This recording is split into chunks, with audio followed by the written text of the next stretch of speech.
Welcome back to Gil's Arena, presented by Underdog. Whoa. Good to be back in the arena after a 2-day suspension. The conduct detrimental. How everybody feeling? Thanks for holding it down. Glad you're back in that seat, man. I appreciate you. Oh, I forgot. Yeah. You got pearls? You got your mama's pearls with you? You got pink on? You got pink on, motherfucker? Nothing wrong with either. Yeah. Nothing wrong with either of those two things. That's it is. Oh. Why you got pink on today? Huh? Why pink? It's a good color. Because it matches the jersey. Dodger fans. Ladies and gentlemen, we have I didn't see that. It's the Japanese version. It's a special edition right Ni now. hao. Straight from Slauson. No. It's straight from Japan. Oh, that's the Slauson in Japan, okay. No. That's Arigato. Koreatown. That's Koreatown. Ladies and gentlemen, we have a new NBA champion of the world, the Oklahoma City Thunder, 2025 NBA champion, representing for the small markets, far and near. Congrats to SGA, the rest of the crew, on winning that championship. Gil, feel good to be back. Seeing you doing your thing on First Take. Really want to give you love for that. Yes, sir. Put Stephen A in a nice pack. Yes, sir. You did. No, you That's did your what the thing. people said, what the street said. That's not the goal. That's not the It goal. may not have been the goal, but that's what the result. He had the mint on. Won a championship for Gil's Arena over at FanFest out in New York. But this is Gil's Arena presented by Underdog. Whoa. As always, back on the couch, we got the legend Gilbert Arenas here with us. Go ahead, give me some. Cause it's championship time. It is Championship Monday. Say it. We got NBA champion of the world, Swaggy P, Nick Young, back in the building. It's a great feeling, man. Swaggy, a feeling that you know. A feeling that you know very well. Next is Swaggy, representing Tough Crowd University. We got Mr. B, Brandon Jennings back here with us. Seen you doing your Tiger Woo on the golf course. Yeah, that's my new thing. Tiger Woo, I like him. That's your new thing? Yeah, that's my new thing now. I like him. Did you really be out there? Yeah, play a little. That's my thing. Oh, you got the glove. You do have the Tough Crowd golf glove. How long have you been out there this last week? Every day. Damn. Every day. Getting his Every golf day. on. And sitting next to me, we have the distinguished gentleman from Oak Cliff, former #1 pick, Kenyon Martin, back in the arena. Kmart, got to thank you and Norris for holding it down with the hosting responsibilities last week. Me and Gil were out in Lake Geneva, Wisconsin with the Underdog Retreat. Shout out to Underdog. Everything they got going over there for cutting the check, keeping us employed. Geneva, Wisconsin. It's It was cool. It was? the Grand Geneva Resort. Oh, resort too? Oh, yeah. Apparently used to be Hugh Hefner's Midwest getaway back in the day. Okay. Okay. The Definitely white still ditty. smelled like it a little bit. The remnant. The white ditty, okay. The white ditty. Okay. For all the fans out there, we still got 2 viewing options for you. Our traditional version, mobile, vertical version. Pick whichever one you want to watch. Just make sure you support the show. Here's what's cracking in the arena today. SGA led the Thunder to their first chip in franchise history. Are we witnessing the birth of a dynasty? It's a young squad. They got 9 of their top players coming back next season. Damn. Some big things may be in the works. Tyrese Haliburton left Game 7 with a devastating Achilles injury. What impact will Hallie's injury have on the Pacers' future? Hated to see it happen. Really messed up the mood of the game. Wishing Hallie all the best in his road to recovery. And the Rockets pulled off a blockbuster trade to land Kevin Durant from the Suns. How much of a problem will Houston be with KD next season? Odds are saying that they are the second best odds to win a chip after the trade went down. We will discuss. But before we get into all that, as always, this show is brought to you by Underdog. Go ahead, download the app. Use promo code GIL. Get up to $1,000 in bonus cash, plus a special pick'em. And with NBA season over, we're going to try something a little different with our partner packs on the Underdog app. Instead of one partner pack from an individual each day, the crew will each submit one pick they like for that night, and we will make that partner pack for the day. We're making it communal, ladies and gentlemen. So Gil, Brandon, Nick, Kenyon, and Rashad are sending one pick each per day. So here are the rules of the competition, because you know you need rules. If talent doesn't submit a pick, they will take a loss for the day. These must be original picks from the Underdog app, so you cannot buy points up or down like Gil be doing. He'd be having them special boosted packs, because he'd be calling the Underdog Connect. Getting the point totals all low and everything else. You can't get those normal packs. So we will tally up individual picks, and the guy with the highest percentage of accurate picks will receive a large sum of Underdog bread before we take our summer hiatus in a few weeks. Underdog bread, like Disney bucks, you can use it on the Underdog app. And if you win, then you can take that bread and do whatever you want with it. So here is today's group partner pack. Let's take a look. So Aaron Judge, higher 0.5 home runs. That's coming from Kenyon. Jazz Chisholm Jr., higher 0.5 RBIs. That's coming from Brandon. Paige Beckers, higher 9.5 rebounds and assists. That is Gil's pick for the day. Angel Reese, higher 0.5 double-double. So Swaggy thinks that Angel Reese will have a double-double tonight. And Caitlin Clark, higher 19.5 points. Make picks today. That coming from Sonny. There's no games today. There's no W game. There's only one WNBA game today. Oh, but I thought we were just making picks, just like whatever. You can go any sport, anything that you like, anything that you tomorrow think I is a can for take it. sure. Yeah, you can do whatever you want, Mr. B. This is our Gil's Arena. Group pick, the whole crew. I was looking at gaming and everything. I think Jazz can. I mean, Jazz definitely get an RBI. A little AI. Yeah. Jazz Chisholm. Lip turning black. So if you use this boosted pack, Like 44 times your bread if you hit. How are you guys feeling about you? I want to know how you guys are feeling first, then we'll see what the chat has to say. Are you confident as a group that you guys can excel with these partner packs? Ooh. I don't know. I mean, I don't know baseball, so. Neither like that. And I don't know the W like that. So. Why you got a baseball? But you're a hell. I don't know baseball like that, but I got a baseball jersey on today. Hey, I know tight end. I don't know the RBI. I don't know what it is. Running base incorrectly? I don't know. A running base incorrectly. Are you serious? Yeah. What's that for? Gil Comey? No bullshit. Real batting. You don't know what that is? Running bases incorrectly. Real. Hold on. Real bat information. No, dead bat ass. information. No, stop Run playing. bases. No, stop Run playing. bases. No, nobody know what RBI. So you know what the RBI is, Gil? Runs. No. What do RBI? Runs bat. Oh, when you hit and everybody run to the thing. And you No, I hit. mean it's like Run to the thing. Run to the thing. They run to the home. They run home. base. They run to What the is thing I? or what thing, Nick? The home Would you- base. would you- That nigga said they run to the thing. run Can to the you home base. inform Gil what RBI means? Runs batted in. Yeah, I knew it. Gil, you got to come meet some Little League games. So I was close. You could be a champion as I well. just didn't know. Running bases incorrectly. No, You I didn't said know running what the- bases yeah, I didn't- incorrect. I so You didn't in. say So, running. There's only one way to go. so running bases in. No. Runs Runs batted. batted in. Runs batted in. So what does that actually mean? So if I'm a hitter, If I'm I a get a hitter- hit and a run comes in. And run. Just say you on third base. Uh-huh. He get a hit, you score. He gets an RBI. Yeah. Oh. Or if the bases are loaded and I get walked, I think I also get an RBI. That's what I learned in my Little League. So that's Like an book. assist. Like a- So is that harder than a home run? No, home runs You are just harder. need somebody on base. But a home run RBI. is an RBI. Yeah. Oh, okay. Yeah, for sure. So anytime somebody cross home plate when you hit the ball, Jazz, he just got to hit a home run or hit the nigga to go in. you just need to get And then get a hit. by Very somebody- eloquent way of Get a putting it. hit. Get a hit. hit by Somebody's somebody on on base and they score. Okay, and then Simple. Aaron Judge He's got to the hit a home home run. run. He has to hit But one he's over the a home run wall. hitter. But he don't run. Okay, so In he the fair very- No, I know territory. him. See, I don't know baseball, but I know him. We're supposed to get him too. He's franchise. So I know him. Shout out to all the Little League coaches out there. Little League champions. He like See, he's AI. that's a superstar. I know him. Gil, come coach for me. You get a ring. You can That's be got a swag, champion across multiple sports. 6'7", Yeah. 270. He like AI. Real 280. too. Yeah, that's what I know. So we asked the chat. So we good. We good then.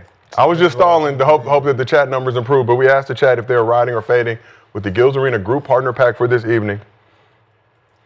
48% of the chat No, ride. they 52%. said a home run is not an RBI. A home run is an RBI. Oh, They- yeah, don't y'all listen to wrong. the chat. Y'all wrong. Yeah, wrong. I know black. I ain't no black. I ain't no baseball. I ain't no black. Shout out to Sammy Sosa. Black again. He went Black again. Sammy is black again. No way. No way. He's black again. Where is it? Give me a picture, please. Shout out to Sammy Went back Sosa. to Sammy Sosa. Where's the picture? He is black again. Sammy, we appreciate you for coming back home. He is black again. Yeah, he went by the name of Sam when he was white. Just straight old Sam. If you like the Gil's Arena group partner pack, go ahead and use it on the Underdog app. If you don't have Underdog, download the app, use promo code Gil, get up to $1,000 in bonus cash, got you. plus a special pick 'em. And if you can't watch the show live with us on YouTube, we have audio versions available on Apple, Spotify, wherever you get your podcast. So, a lot of things in the basketball world to discuss, but we got to talk about the most important thing. So let's get right to it. The two best words in sports, Game 7. That's what they say. My favorite two best words, Supermax. Not guilty also, good combos. But before we talk what went down Sunday, let's flash back to last week to see how we got there. So Tyrese Haliburton played through a strained right calf as the Pacers made light work of the Thunder with a 27-point win in Game 6, playing in front of their home fans for the final time this season. Down 30 after 3 quarters, Thunder head coach Mark Daigneault waved the white flag on Juneteenth by pulling his starters. So Indiana's season 7 dub meant we'd get the first Game 7 in the NBA Finals since 2016. For all the LeBron and Cavs fans out there, we know how that went down. SGA held to 21 points, his lowest scoring output of the finals, finishing the game with more turnovers than made field goals. So after his disappointing performance, the MVP had this message when asked what Game 7 means to him and his team. It's one game for everything you ever dreamed of. If you win it, you get everything. If you lose it, you get nothing. And it's that simple. It is that simple. So, stage was set in the final game of the season with both franchises vying for their first ever championship. Thunder hadn't lost back-to-back games this postseason, and Sunday, their big three made sure that streak would continue. Let's take a look at the highlights if we can, please, Paolo. So both teams stood on business to start the game with their stars shining. SGA scored 6 of the Thunder's first 10 points, finishing the frame with 8 points on 3 of 6 shooting, while Hallie came out hot, hitting 3 threes in a span of 90 seconds to give the Pacers an early lead in the game. Here was one of them right here. He was doing his thing, looking good, looking competitive. But things took a turn for the worse for Indiana and their floor general just moments later. With a little under 5 minutes left in the quarter, Hallie went down with a non-contact injury to the same right leg that had been bothering him for the past few games. Very, very tragic, unfortunate event. He had to be carried to the locker room and would not return to the game with an Achilles injury. Hallie's injury was deflating to his squad and the mood of the game, but Indiana did their best to keep fighting without their All-NBA guard. So Thunder failed to capitalize initially and led by only 3 points after the first quarter. Indiana kept things close in the second quarter with solid play from Siakam and their supporting cast. Siakam scored 10 of his 16 points in the first half. TJ McConnell did his thing as well. Getting right to it. But the torture chamber had other plans. So Pacers went on a 9-2 run late in the second quarter to take control of the game. Andrew Nebhart knocked down a big 3 to cap off the half, giving the Pacers a 1-point lead heading into the break. Pacers kept things interesting early in the third quarter, but then the Thunder stopped playing with their food. OKC started the game 4 for 20 from beyond the arc, including 2 straight misses to start the third quarter. But Lou Dort helped jumpstart their long-range game with a near-logo Hail Mary 3 as the shot clock was expiring. Thunder went 5 for 11 from distance for the remainder of the quarter, including a stretch where the big 3 of SGA, Jalen Williams, and Chet Holmgren hit back-to-back threes to give OKC their largest lead of the game. TJ McConnell put the team on his back again, scoring 12 straight points for Indiana. He finished the game with 16 points, but also had 7 turnovers. The Thunder ended the quarter on an 11-2 run, outscoring the Pacers 34-20 in the third frame, with 18 of those points coming off Indiana turnovers. It was close. But then, like I said, Thunder got rolling. Defense stepped up. Like I mentioned, TJ McConnell, 7 turnovers in the game. Thunder 18 points off those turnovers in the third quarter. Extended their lead out heading into the fourth. So OKC continued their onslaught in the final frame, starting the fourth quarter on a 9-0 run to take a 22-point lead. But Indiana would try to mount another fourth quarter comeback to cut the deficit to 10, with Ben Mathurin scoring 16 of his 24 points in the final frame. But that's as close as the Pacers would get. The Thunder put the league on notice that there's a new champion in town. SGA finished with 29 points, 5 rebounds, playoff career high 12 assists. He was 11 for 12 from the line. So after committing a playoff high 8 turnovers in Game 6, SGA had just 1 in this game. Jalen Williams had a 24-4 along with 2 steals. Chet Holmgren had 18 6 boards and 5 blocks, most for a Game 7 NBA Finals history. Alex Caruso, Casey Wallace each shipped in 10 points and 3 steals off the bench. OKC improved to 7-0 this postseason in games following a loss. Thunder are the second youngest team in NBA history to win a chip, bring home the first title in OKC franchise history. So after the game, Finals MVP SGA had this to say about becoming a champion. Feels amazing. So much weight off my shoulders. So much stress relieved. Like, no matter what, like you go into every night wanting to win, and sometimes it just doesn't go your way. And tonight could have been one of those nights, but we found a way. I'm so proud of this group. I wouldn't have rather done it with any other group in the world. It feels good to be a champion. And shout out to SGA, smart marketing with the shoes around his shoulder afterwards. Converse will be releasing I love all of them. SGA's signature shoe this fall. So Thunder are the fourth team to win at least 84 games in the season, third to win a chip in that same season, joining the 96 and 97 Bulls. So Gil, during your appearance on First Take Friday, you predicted the Thunder would win Game 7 by 12 points. And Sunday, the Thunder won Game 7 by 12 points. So how much respect does OKC deserve for winning the first chip in franchise history? I mean, you got to give them their respect because they did win. They fought all season for the last 2 seasons. They got there, didn't look good. I mean, especially being the titan of the series. Didn't look good yesterday, but they found a way to pull out the win. I mean, we think about champions, we think about everything going right. I mean, literally nothing was going right for them. And, it never looked comfortable until towards the end where they broke away. But, that's what makes you a champion. And, that's what you got to, put your hat on. Yeah. So we were watching the game on playback. We thought when Hallie went down, obviously it was over. Thunder did their best to stay in the game. But Mr. B, when you look at this Thunder squad, their road to a championship, one of 3 teams with 84 wins in the season to go on to win a chip. How much respect does OKC deserve for winning this ring? They deserve respect. SGA was always talking about being consistent and staying part of the plan.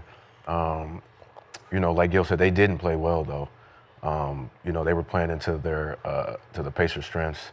I feel like if Hallie didn't go down, might be a different story. But we can't really harp on that too much. But they're still young, so they still have a lot of leeway to keep getting better. They got picks and young guys like that. So, but shout out to SGA. He is, to me, the greatest player out of OKC franchise ever. So let's shift it over to this side, Kenyon. When you look at this Thunder squad, I'm just going to read a couple stats for you. They were plus 259. That's the best home point differential in the single playoffs. Plus 131, best turnover differential in the single playoffs. 19-2 best record following a loss in a single season, and plus 1,247 best point differential in a single season. So how much respect does this OKC team deserve for winning the first championship in franchise history? A lot of respect, man. That's when you are building something and you're not deviating from that plan. Over the last few years, they have been heading this direction. Disappointment last year in the playoffs, of course. We all thought they would have moved on, but no, to build on that from last year and come out with a chip on your shoulder this year, determined from game 1, and continue that for 82 games and throughout a playoff run, it's very impressive for a young team. Look, a lot of them guys, and this is just basketball. They're very, very young in this, and they could be very fragile at times. But this group is not. For whatever reason, they stick together, good, bad, not to lose 2 games and things like that. That's how you become special, right? When you look at the things that you didn't do correctly in the previous game and be able to correct that in real time, says a lot about coaching, says a lot about their IQ and their willingness to get better in those areas. But yeah, man, it was a complete job from coaching and players. Game 7, Indiana came out with a certain game plan. They went in at halftime and Oklahoma City adjusted, stopped running pick and rolls and things like that, and did what they had to do, man. So it was a very, very impressive run to it. Shout out to the Oklahoma City Thunder. So last but not least, Swaggy P, Oklahoma City Thunder join you as NBA champions. Now have the championship experience that you've had for several years. Oh, man. How much respect does OKC deserve for this playoff run and winning the first chip in their franchise history? I'm just mad. I forgot to wear my championship shirt and hat, too. Fuck. Should have wore. It's a great feeling. A lot of people never get a chance to experience that, That's what they say. Man, I think, they won the championship when they brung Caruso over. They knew they was one piece away. And it's the little things, It's the little things. And I think Caruso brung that. Man, all you can say, man, now is they accomplished something that a lot of people didn't give him credit for, man. People were saying it was too young, didn't believe in the second option, Jalen Williams. Man, nobody really had him winning, you know, and to prove a lot of people wrong, to be young, to still go out there and get the job done, to go through, you know, teams like Denver, you went through some good teams to get there, you know, and you got it done, man. You got to celebrate, man. That just bringing back memories, man. You want to be on the bus? You want to go? You know the daddy. You know Shay Daddy. You want to get on the bus to feel something? Shout out to Von Alexander. I want to be in the crowd. The crowd runs on the floor, too. Like, everybody gets to enjoy it. No, everybody don't. Yeah. Niggas in the nosebleed can't come on the court. Shit. Yeah. You ain't never been there. Huh? Look. No, I was playing. I was still playing. So my first chance to go to a parade was 2020, and the city decided they wasn't going to allow us to celebrate. So It was COVID. yeah. You should have got one, too. You should have got a ring. I mean, if I'd have known that I wasn't going to be a part of that, I would have just did the Black Lives Matter, like, you know, fight with the police thing. I would have been probably. No fighting with the police, peaceful. No, not in LA, in the valley. Said fight with the police. No, in the valley, because they wasn't pepper spraying nobody. We was good over here. No pepper. You know what I mean? Like, we was good over here. Just you know what I mean? There was nothing gonna happen. LA. Was you on camera when they had people on Zoom watching the games though in a bubble? You could have the watched. bubble. Yeah. No, I had a regular TV. I didn't. Okay. Yeah, I was watching regular. Well, I'm just saying, man. But yeah, so I didn't get the experience. That feeling is like one of the best, like the greatest feeling for real in the world, man. You know. That's what I heard. I mean, it looked like it. You know. I think yeah. That shit's amazing, man. Just bringing back chills, like. Bring it back chill. That night after too, like man, you on clouds, like you're really the man, like they're the man of this summer, like. Heard they shut down Apple. Yeah, You know, fun, bro. You know, I had a championship. Back to Like I dreamed of if I ever won a championship, what I was gonna do.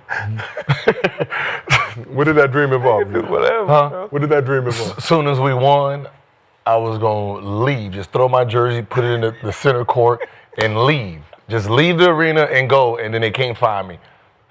Where were you going? No interviews, no nothing, no parade. Just disappeared. That was my storyline. The nigga just disappeared. Forever. Probably wasn't gonna show up that following season. It's just a what happened. Just a what happened, bro. That just never came. I just never like I wasn't that like would be the like first it was gonna miss the whole summer. I was like, nah, it'd be shit. legendary if I missed that whole next season. Just gone. Where is he? Just like what happened? Where is he going? Like just ghosts. No interviews, no nothing. Just. I was like, yeah, that's gonna be my thing. That's gonna be my thing. Nigga won and lost. Ain't no celebrating the champagne. Just right to the car. All they got was left was the jersey. Left it. That jersey. Don't return for the He left the game on top. Left the game on top. The jersey would have been worth so much though. I just thought that would have been cool. How much? Yeah, that jersey would have been like. Yeah. Actually, That jersey wouldn't have worked. nuts. Actually, Yeah, no, that's it. Yeah, that'd have been nuts. Yes. cool. Nuts. Jersey would have been on. I see But why. hilarious in the sense. Yeah, I can see why. Damn hilarious. I didn't win one. Like, That jersey for a couple minutes. respect them like Dennis Rodman, like one that Keep it in a motorcycle. where the fuck is Dennis going? Yeah. He got to go on a bender. Coach, Right. he'll be back. Like, let him do what he do. Just ride off into the sunset. Been an awesome 30. Salute to this Thunder squad. I know there was a lot of talk this season, last season, heading into this postseason. Just a young team. Think about Draymond's comments earlier in the season. You know, he didn't really like all the buddy stuff after the interviews and all that stuff. But this was a tough team that stuck together, accomplished the ultimate goal. 68-14 during the regular season. Got the 16 wins they needed to get. I mean, you know, what they did was show everybody, you know, you can't judge a book by its cover. You know, we always say that, but they really, you know, did it, right? From even me saying he had a 0% chance. You did say that. But that's because I'm a Laker fan. The Lakers were still in the playoffs. Lakers, You said it. So 2026 champion. They're supposed to play us. you know, just the comments, you know, over and over and over, and they're sitting there doing it. They're sitting there game after game after game, round after round, proving everybody wrong. So I mean, you know, when they say, man, this is a weight off our shoulders, like, Yeah. yeah, I'm sure because we was all, I mean, you know, besides a lot of people in OKC or everybody in OKC, most of the people's like, you know, you got the Boston Celtics, you know, you got Lakers, you got Golden State, Denver, you know what I mean? So it was, you know, they wasn't highly favored across. And what do you got? I mean, obviously the internet does what the internet does in these moments. A lot of people not giving the ring the respect that it deserves, saying it was a weak-ass ring, already paying the asterisk next to it for their road to the playoffs, but they got it done. So their road to the playoffs was they played everybody healthy. Yeah. 7-game series. yeah. They played the Grizzlies. Obviously, Ja went down. Ja made comments. He felt like if he was healthy, they would have had a chance. A chance to what? Not lose by what? 30? They had hope. They They just lost Mac by was 50 in the different. first Mac game, was bro. Yeah. Like, I Lost mean, by not 51 lose, in the first yeah, game. not lose But by. they were up by like so- 28 and 31 of those games. The Thunder came back and won that one. Yeah. Cool, that mean that team's better than you. Oh, that's, They beat you by 50 in one game, and you up 30, and they come back and beat you. That mean that team is way better than you. You ain't got a shot. Yeah. then took on Nuggets, who are always a difficult out. Some teams have struggled with them in the playoffs previously. That was like They did as well. It's giving us a new look of the new NBA. Kind of. You know, they're having fun. Yeah. They're young. Doing it their way, having fun. It seemed like they genuinely like each other. It doesn't seem like there's Yeah. any real dissension or Like, beef. when with they- that roster. Because everybody's getting to play, right? Yeah. When everybody's getting to play and we winning and we successful, it's all fucking pom-poms and goddamn glitter and rainbows. Let's see it like that's what they supposed to be doing. Like they are kicking ass and taking aim, so they letting everybody know about it. So that's This goes to like comments I made that Yeah, people don't actually understand it because they wasn't there when the narrative, the name was created or the title of Batman and Robin, right? And that when you start putting that out, like fans today are young, they don't understand the past where the idea of Batman and Robin is just two great players playing together, and one is a little bit better than the other, and then they just called that the dynamic duo, right? Batman and Robin, right? What ends up happening when media starts like continuing to say, well, is this really a Batman and Robin? Is this like two Batmans? And then once one person feels that he's on that level and people are writing about it, the egos is what breaks everything up, right? Just like the egos, they didn't break it up, but everybody was trying Boston, right? When Dwayne Wade and LeBron teamed up, right? Whose team is this?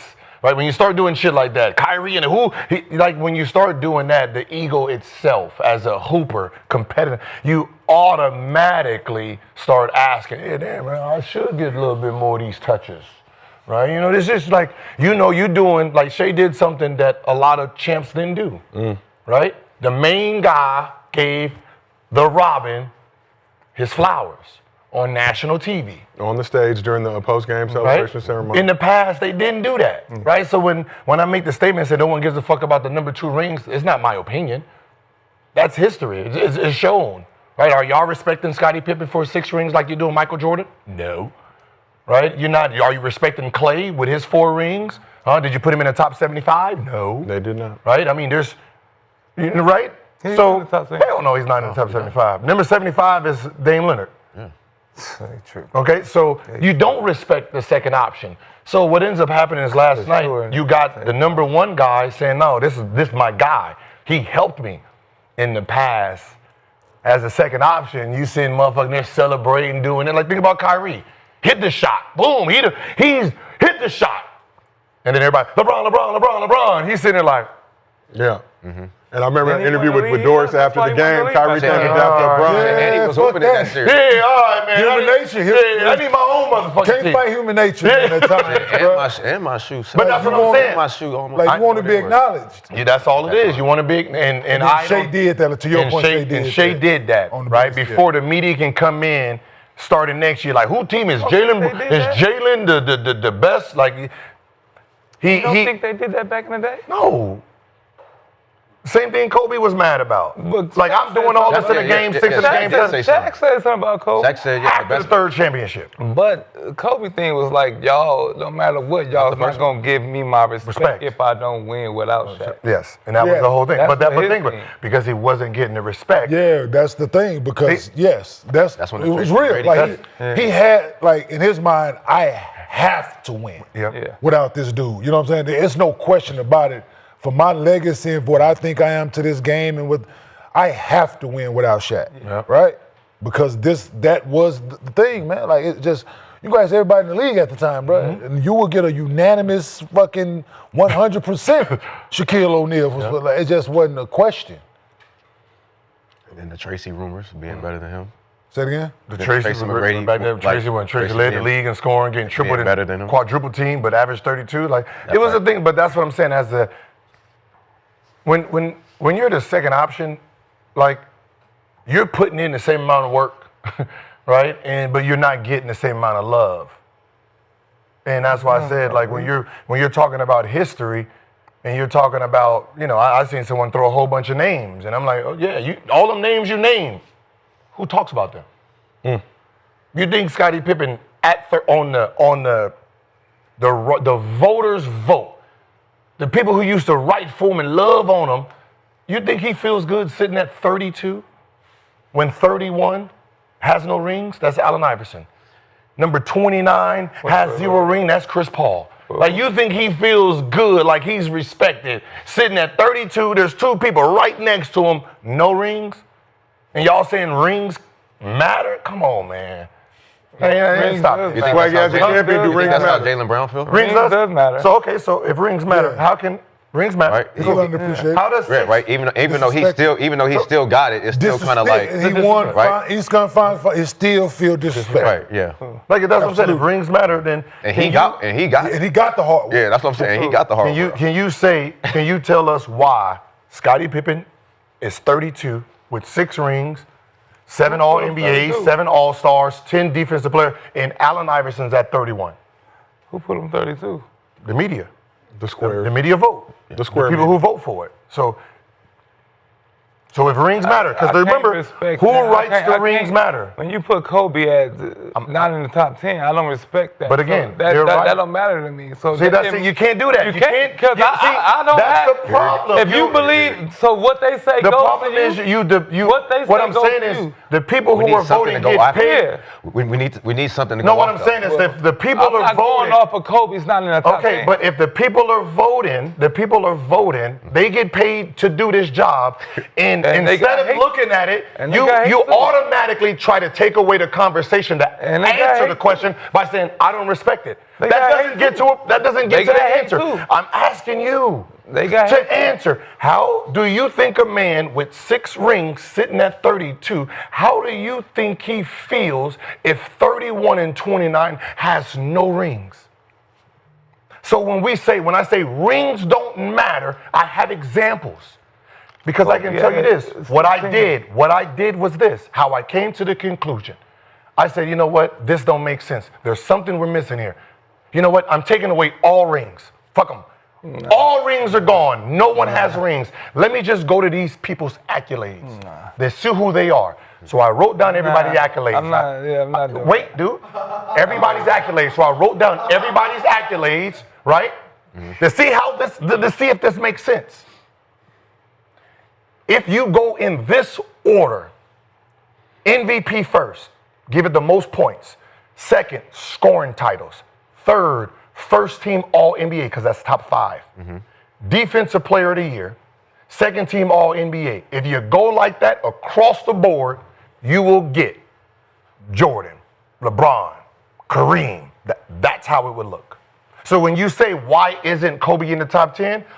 He only has 1 MVP. Everybody in front of him has multiple MVPs. You sound like a man that ain't won. No, I'm talking. You sound like a man that ain't won a ring. I'm not talking from my. That's what I'm saying. I'm not Like, you talking can't- from. I'm not hold on. respecting that. I'm not talking from We're my not doing opinion, that. dog. I'm saying this is what the research that I did said. I said I looked at the top 75 list. They have it in order from the writers. I said, all right, Clay not being in the top 75, and he got 3 rings at the time. 5 All-Stars, 2 All-NBAs. How is 75 no rings, 6 All-NBAs, and 6 All-Stars. Doesn't make sense. These rings should be able to put him in front of Dame. So I said, okay, remove it all. And then I took a month, went through the research. The research says they respect MVPs first, scoring title second, All-NBA first team first, defensive player of the year, then second team All-NBA, because second team All-NBA is top 10 in the NBA. And then when you go by that and put the points, I don't give a fuck if you go 10, 9, 8 on the points, you will come up with the top 75. The only thing that I found wrong was how, with the metrics that was there for everybody else, how is Oscar Robertson in front of Kobe? Now remember, if the number one stat is MVPs, think about everybody else in the top 10. They got more than one. Scoring titles is next. That's why Jordan can never be passed, because he got damn near 8 more than everybody else. Right? So if you put, 200 points in on 100, however you want to do it, that scoring title, 10, there's nothing you can do about that. He can never be caught because of the metrics of that. Like, this is not the eye test. They're going off of the metrics. So when you say Scottie Pippen at 32, if you take away his rings, did he have a better career than Allen Iverson? No. Allen Iverson got 4 scoring titles, an MVP. No. No, I get it. So it's saying that, yeah, this is just a cherry on top. Way better career than. Let's get back to talking about. You said he does? Yes. If you take away the rings, he has a better. No. Okay. I mean, you can't take that. So, come on, how you gonna take away something that? I'm asking, but okay. You see, you have an opinion. This is crazy, bro. Let's just take away all rings. So, answer the question. So if Scottie Pippen's at 32, how is Allen Iverson at 31? So who opinion do you respect when it comes to somebody's top 5? I can't, because every time he have who's the top 3 we always mention? Everybody outside of ESPN. It's players. That's our eyes. But you can't have them at 18. That shit don't make. All right, come on. Be right. But that's the problem. See, that's the problem where no one gets. So this is what it would be, Nick, right? So this is what. Just hear me out.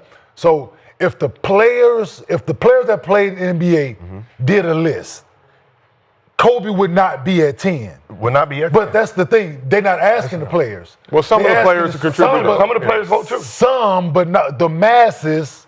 It's not players, right? It's the square media and it's dudes that don't like that. But it's personal. That's what I'm saying. Well, no, it's just strictly stats. I'm saying, it's strictly stats. It's personal. With that metric, yes, if it's stats, yeah. But I'm just saying, Nigga, I just told you the metrics. MVPs won. So if you want to put 100 points on MVPs. Look, what I'm saying is put 100 points on MVPs. What I'm saying is put 100 points on MVPs.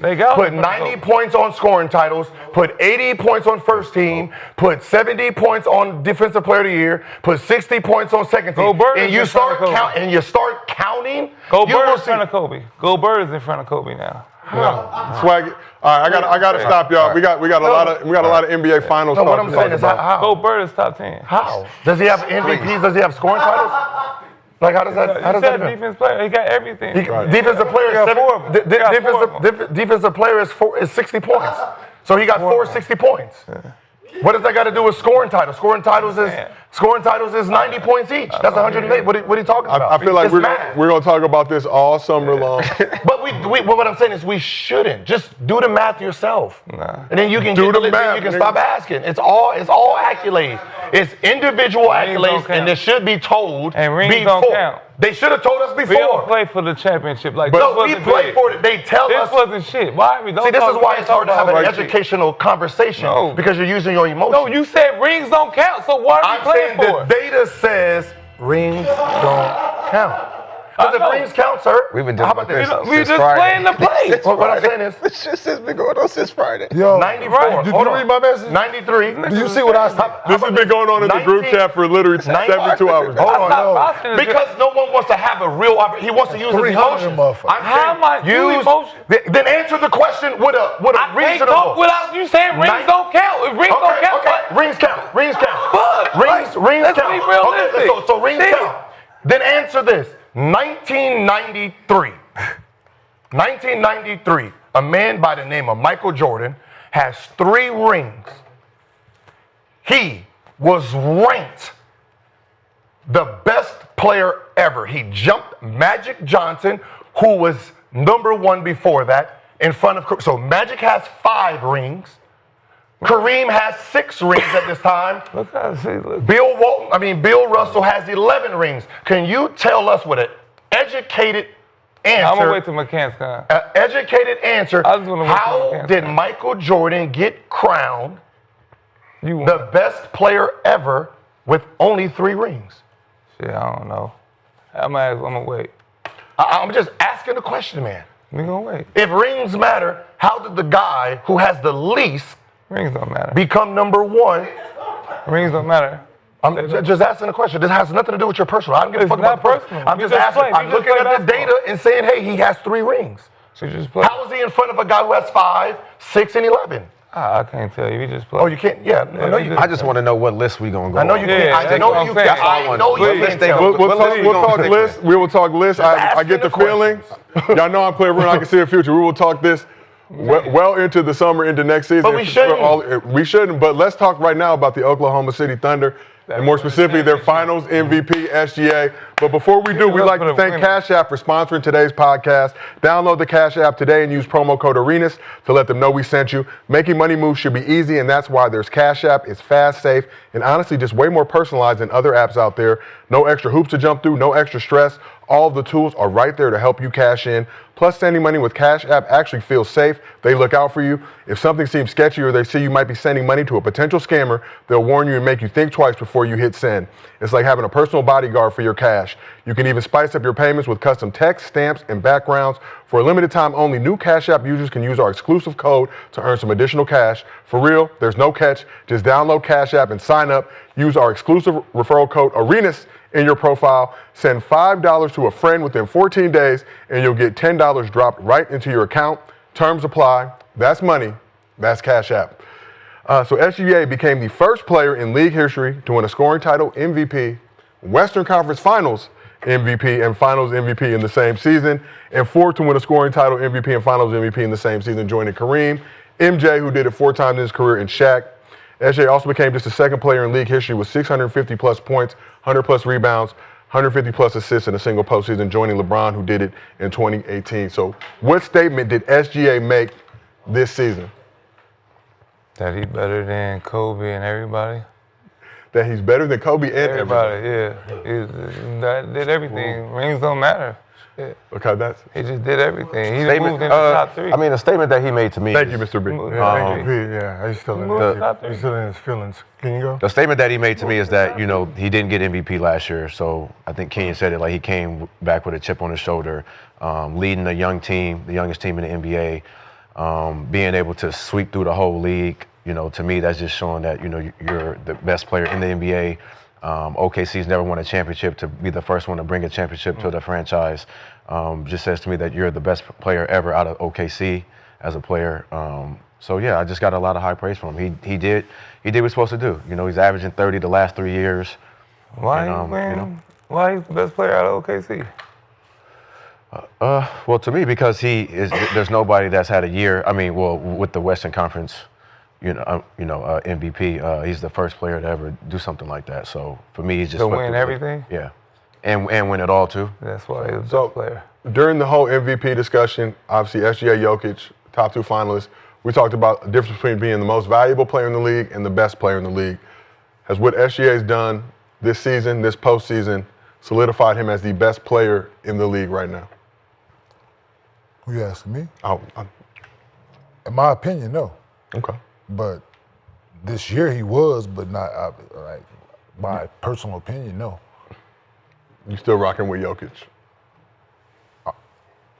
Or that freak that playing goddamn Milwaukee. Greco-Nigerian. Yes.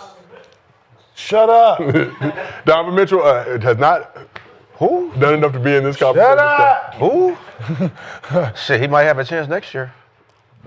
No, it's just hard. Like the question I proposed to Kendrick Perkins last week, right? If you take away the team wins, right, and you put their numbers up on the board, like Shea would be 3rd. So it's just tough. Deal with this and not take anything off his plate. He had an excellent year, man. Like I said, third year in a row scoring 30, MVP, regular season MVP, swept everything. Is looking like he is becoming the face of the NBA. So It's lining up. He plays the part, speaks well, stays out of trouble, family man. So everything's lining up for that. So this brings me over to you, Gil. So Gil, when I asked what statement did SGA make with this season, you did this, I believe, the symbol for saying he is the face of the NBA. You know, when you look around the league and you're talking about, you know, LeBron's leaving, Curry's leaving, KD's leaving soon. They're searching for, you know, who is going to be the face of the league, who's going to be the face that they are selling to corporate America, right? And, you know, it comes with style, looks, family. Can we trust you with our sponsors? Like, not to get in trouble outside, right? He checks all those boxes. So when you're going into this year and we're talking about the MVP race, if they're looking for a new face, they're going to tell us, right? They're going to tell us who they're going to push. Boom, MVP. All right, okay. And then nobody gonna argue with it. Western Conference MVP. Okay.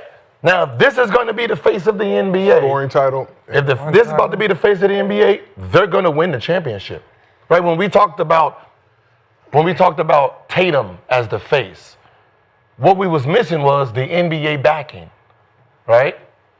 He lost the Eastern Conference MVP. He lost the Finals MVP. Like, man, that's going to be the face of the NBA, and you just keep giving trophies away to somebody else.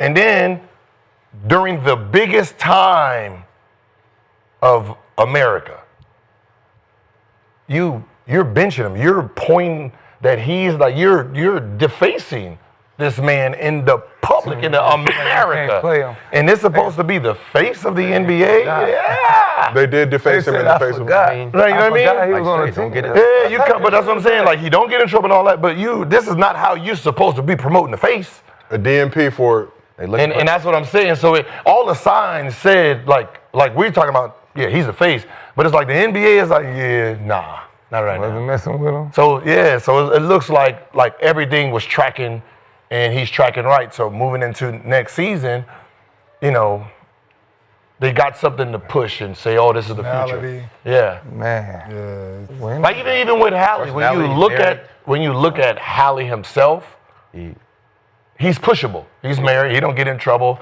right? He knows how to turn on his white voice.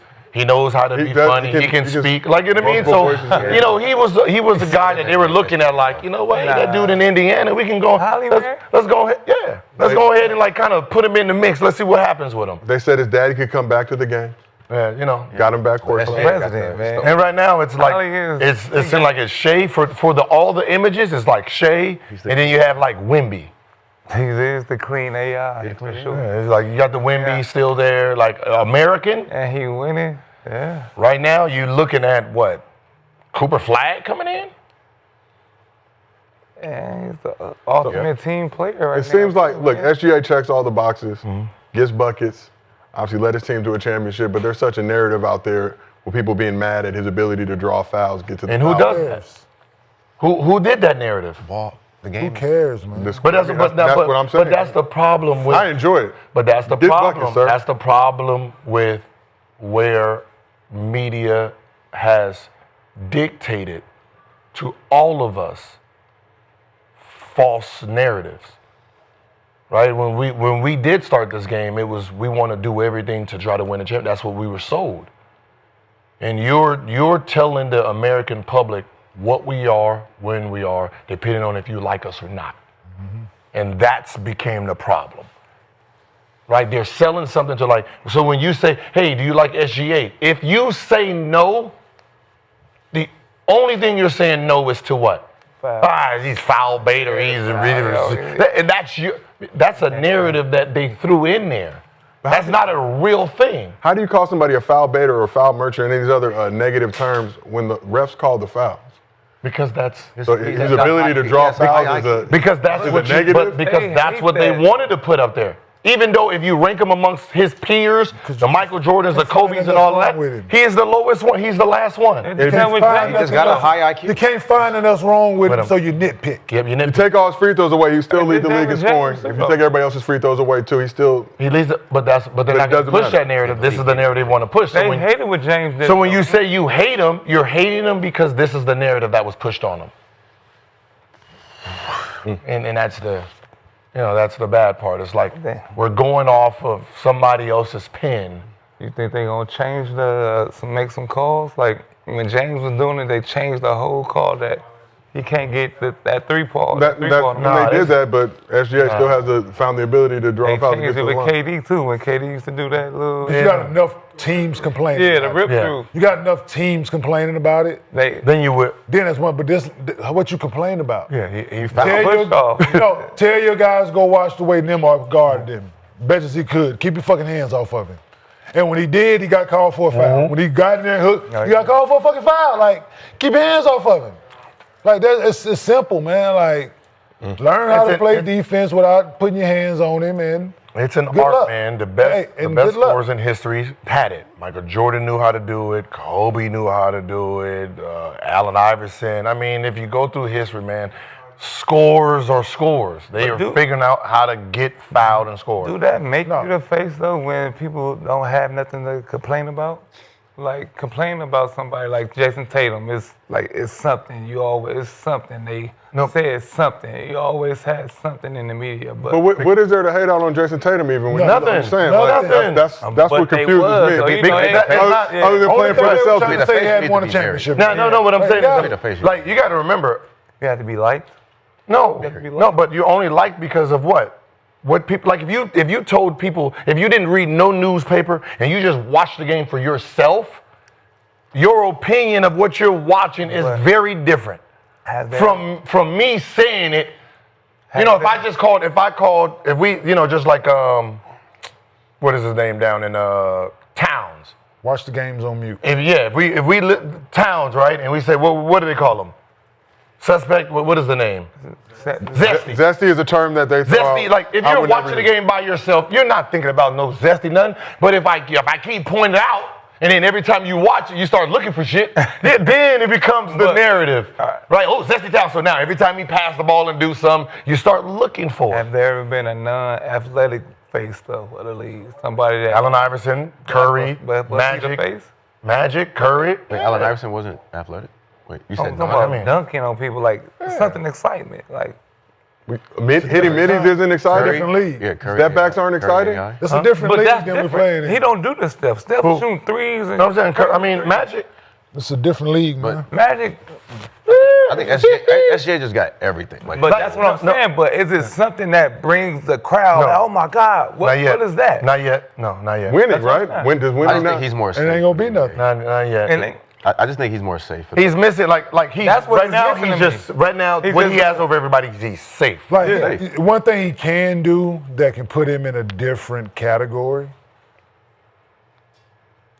Showmanship. He's doing that absolutely. He's not really. Just average 30. That's boring though. That's boring. Just average 30 throughout your fucking from 2 years ago until you walk away. But you gotta get a It's boring. ball. It is, Like, but just You gotta get an 80 ball or something. No. But just do it. what you're saying, Just do it. is there's a thing that a superstar has, right? That's what I'm saying. And he doesn't have it yet. He's across the middle. He don't have those moments where, like, if we watch, think about it, we just finished this series. Can you name 2 plays that stands out? That's like, oh shit, I'm gonna remember this for the rest of my life. There's none. Not on his side, but obviously the Siakam dunk. The Siakam, regular ass dunk. Like that's. But because the game is so bland, we are saying that dunk is like woo. Get we working with what we got. But that's what I'm saying. So when we think about your career, when I say, oh, Shay, you're supposed to come up. There should be a cross. Like, there should be a crossover, a step back, a windmill. There has to be something in your resume. Does it? No, it doesn't. Yes, you got it. Did Tim Duncan have all? He wasn't a face. I don't think so. Now why They he got couldn't be to. Magic, you got all kind of passes. You got the sky Jordan look. and shit. Jordan, But I think, but Jordan, you can think about all the Jordan stuff. You can think about all the Kobe moves. Think about AI. So multiple Austin MVPs, Jordan. multiple championships. But when you think about them, when we think about Kobe, we're thinking about like his rings. You got plays that you can remember him throwing a lob to what what's did the Larry name? Bird do? Father a lot of children. I'm asking, what He did? I'm just asking. See, what Gil? what But did they Larry don't push the Bird do? narrative. That shit They was don't push the vanilla as a narrative. motherfucker. That's why they push Magic more. But I'm just saying, but he Nah, still won Bird 5 used of to- them motherfuckers. No, that's why they push Magic more. Because he was Bird used to smiling, shoot but that he bitch. still I know he did, won but But he used to tell people where he should. But I'm saying they sold us that. They Playing sold games us left-handed. I mean, but that's what I'm saying. But they He played sold the us. whole game But left-handed. that's why Magic was always tender in front. Same thing why He played Magic in was LA pushing. though too, so. But it's Magic was still- pushed in front of Kareem because Kareem looked vanilla. Yeah, he's Magic- smiling. So that's what I'm Magic saying. has Like with personality. SGA, he has to do something that makes you like. I call it moments. Right, like when you dunk, still a right? household name, Like though. when you dunk and slammed the backboard, did stuff like he has to have those moments. So when people think of his name, they go to a visual. But he's still a household name. I know. Larry Bird's still a household name. I know. Tim Duncan's still a household name. I'm talking about that next level. Yeah. That Yeah. Curry. Yeah. That, that Curry when he start doing this and start doing it's the moments when you think of the But that's name not that his he got to personality have. though. He's still. But that's what I'm saying. Wiggles has, huh? Oh, that's what I said. He goes into next year and he has like the little antics where he crossed somebody over, do the points and stuff like that. So when think people that- think about it, you're like, It's gonna come. I think it's gonna come in a different I way. see man. Jalen doing that before him, though. I think it's gonna look Yeah, different. yeah. I think I it's see gonna Jalen doing that before be him. consistent, averaging 30. It's gonna be like them winning a couple more championships and them breaking like the 73 wins. It's like, I think it's gonna be shit like that. Duncan has a guard. Because he's still gonna be a household name. as He's a gonna- coach. Yeah, but Like when we think about like, Duncan. all right, Mike Conley Hey, energy. Sean Kemp. What do you think about first? Mike Oh Conley. yeah, my favorite basketball player. Yeah, see, no. But what do you like when I say his name? You got something like, oh shit, he But dunked he's on here, excited, dude. but he was never the face of the NBA. I know, but what I'm saying is you. When that's you, cheating, though. No, I'm saying when you say his name, you Gary think about Payne? something. But you're Gary talking Payne? about. I'm saying, but you're talking about that guy. Like we're talking about them dudes. no, that's what I'm saying. But Like he you don't saying have that those. in order for him to be that. But he gotta have a moment that we can remember when we say his name. Ant-Man. Huh? We Ant-Man. got a bunch of them. Yeah, we got a bunch of moments. let's talk about this Thunder. So I'm just saying that going into next year, that should be in the back of his mind. Like You said like him and Tatum don't have. No, those what I'm saying moments. is capitalize on the moment the to say business that? side. I'm saying the LeBron. business side of it. I remember that. I'm saying the business side of it. When you're playing this game and there's things that happen, make a point to expose. Like you make a motherfucker fall and you that ain't him. hit a Yeah, shot. I know you're saying. Do something He's with not. it to make people think about it. He's not. But that's so the y'all. business. So That's if I'm the business side of basketball. But if I'm Shea, what I'm you're saying. like, well, he can keep dunking on niggas, and I'm gonna keep snacking these MVPs and these motherfucking championships, and y'all can keep having that. If I'm Shea, like I don't care No, I about that. get it. Like that's, But then- I'm worried about that side of it. Like I hear you. Yes, the other guys have that, but that's not his personality. I know. I'm So- talking about the Yeah, I'm business talking about side. the 'Cause business you side, can. yeah. I'm pretty No, sure that's fine, yeah. we all You'll thought be- about winning you'll be championships Tim and all that, and then when that list come out, you be sitting there like, for real.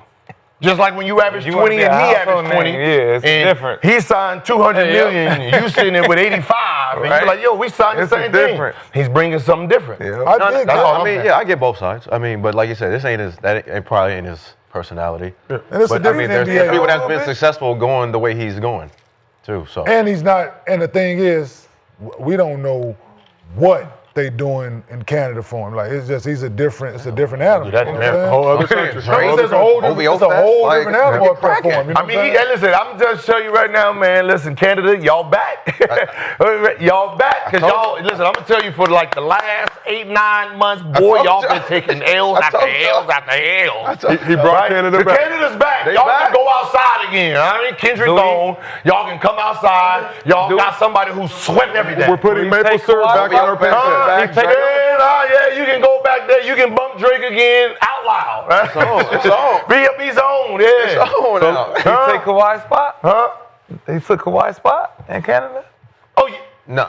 Yeah, hell yeah. He's Mike Lowry. I mean, not he's Mike homegrown. Lowry. Kyle Lowry. He's from there. He's from Toronto. He's Yeah, he's from there. They get to hold something up. Yeah, you're right. They get to hold something up. They get to promote. Yeah, they gon' And the MVP and and everything. the MVP and the scoring top. Let them niggas just hold Drake all gonna bring him out in OVO fest. gonna have all Hey, Drake can come outside Josiah, you got somebody. All right, so You got some with you.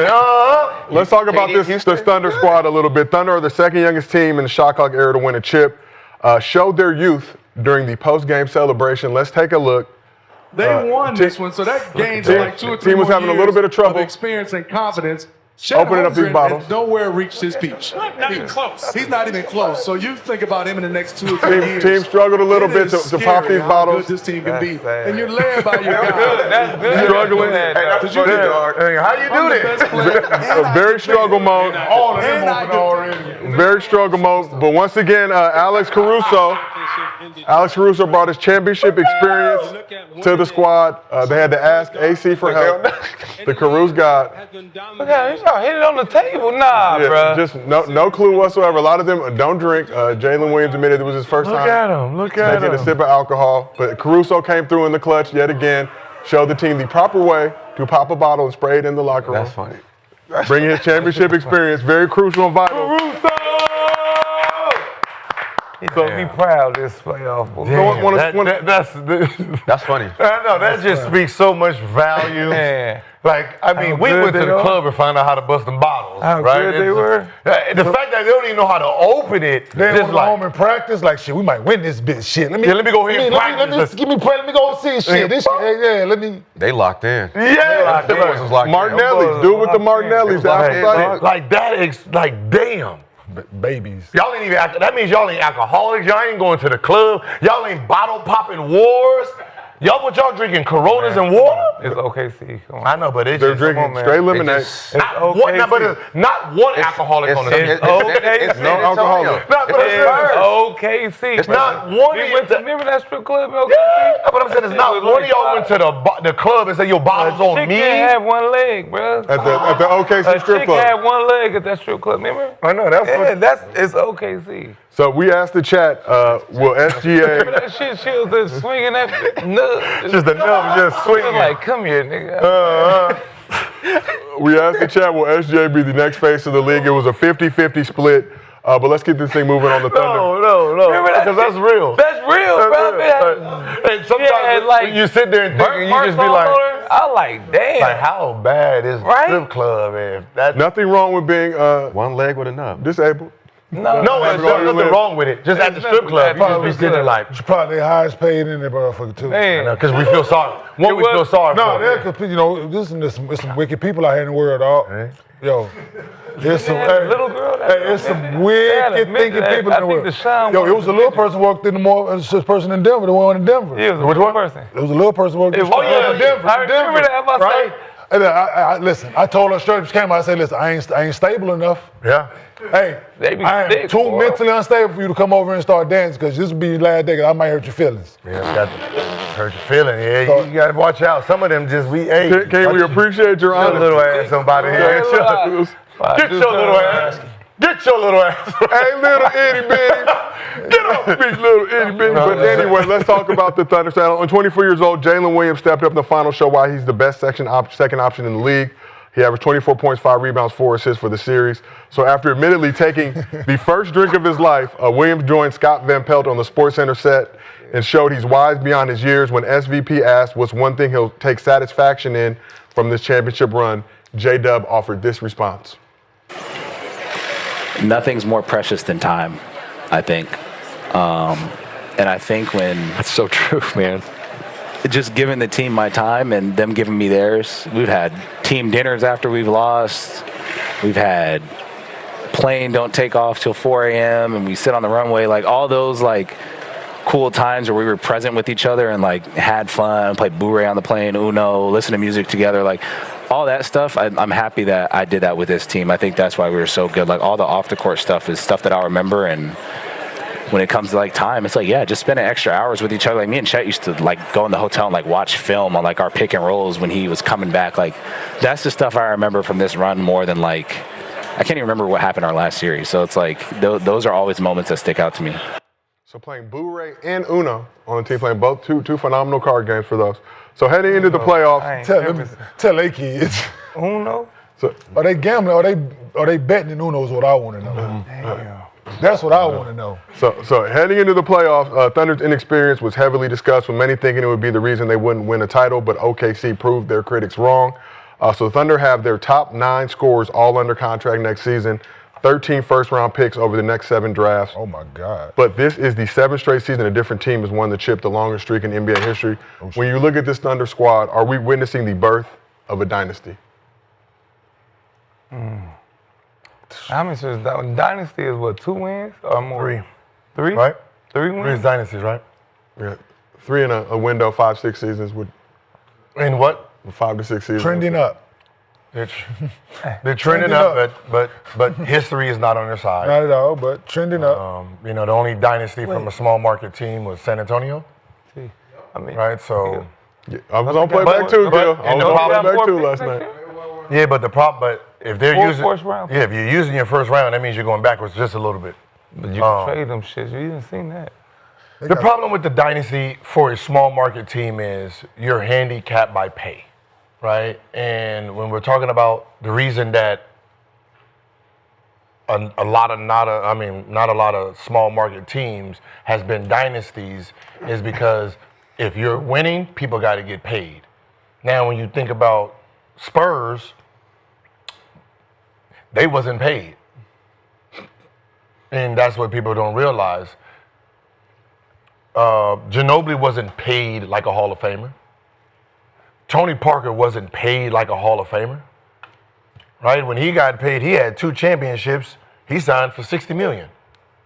After my second year, I signed for $60 million.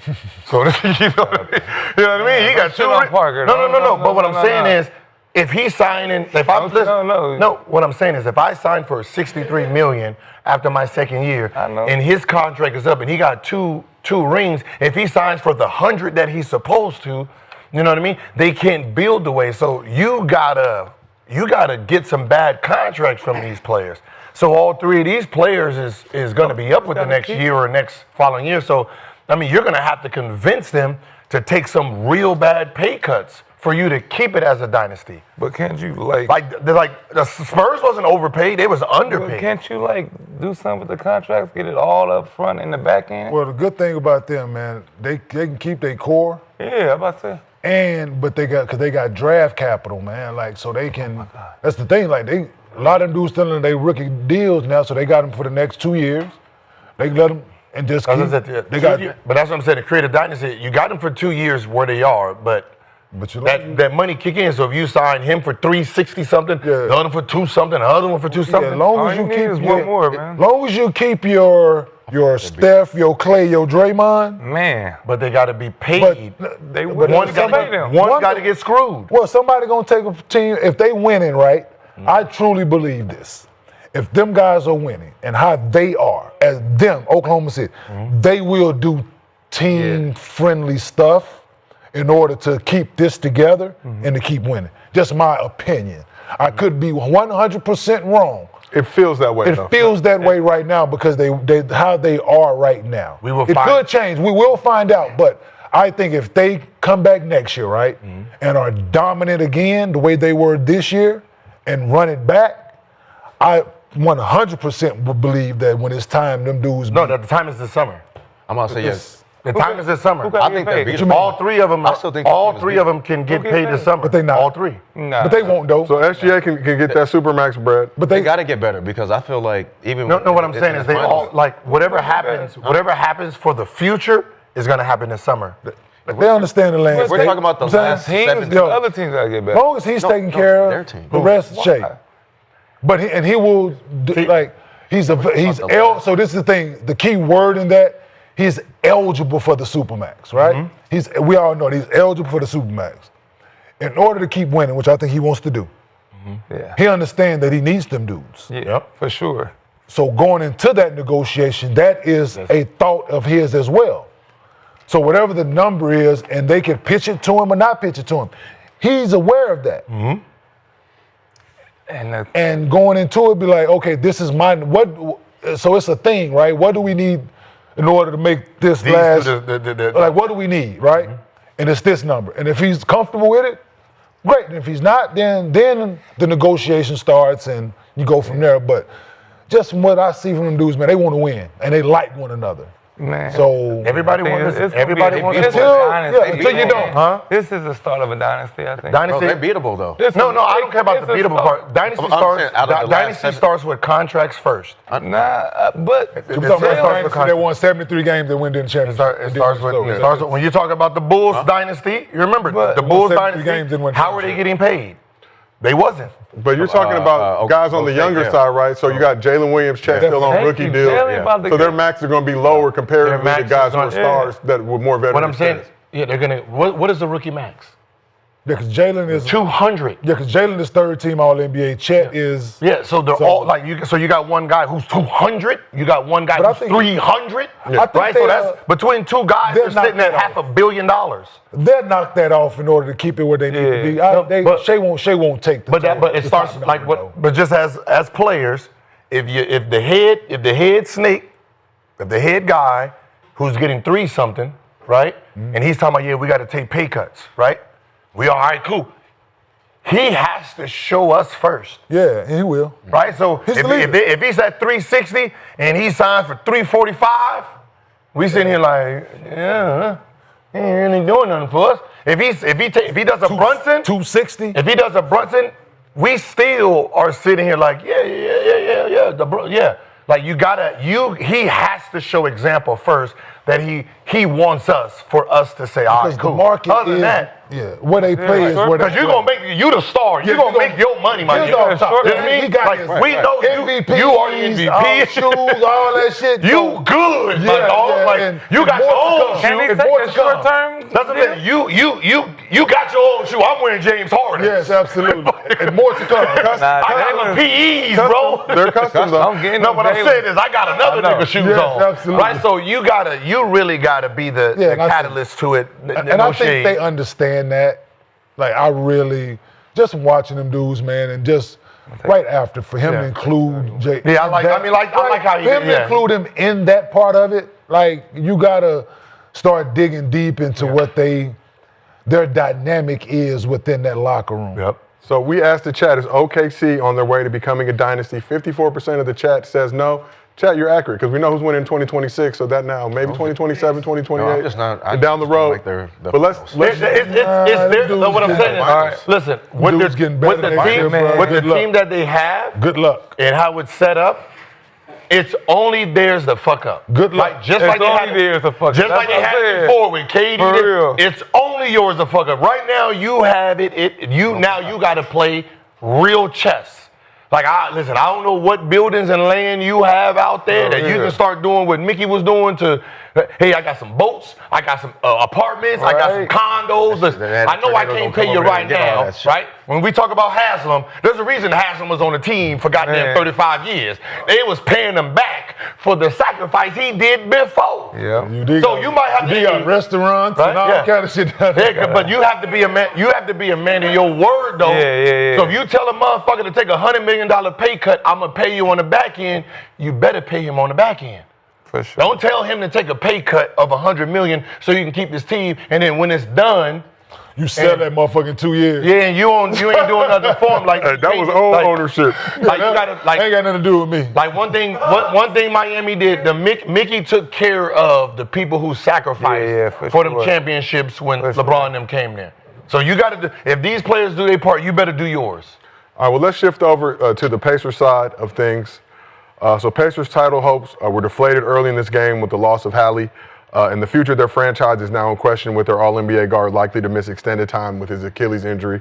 So we got some video of Hallie after the game. And then on the other side, sitting in crutches. After the game, emotional Hallie stood on crutches near the locker room, waited for his squad in the tunnel, dapping up players and staff as they made their way to the locker room. Yeah, there we go. All right, we got one. Okay. That's what I was looking for. Everybody got the dab. All right, we got 2.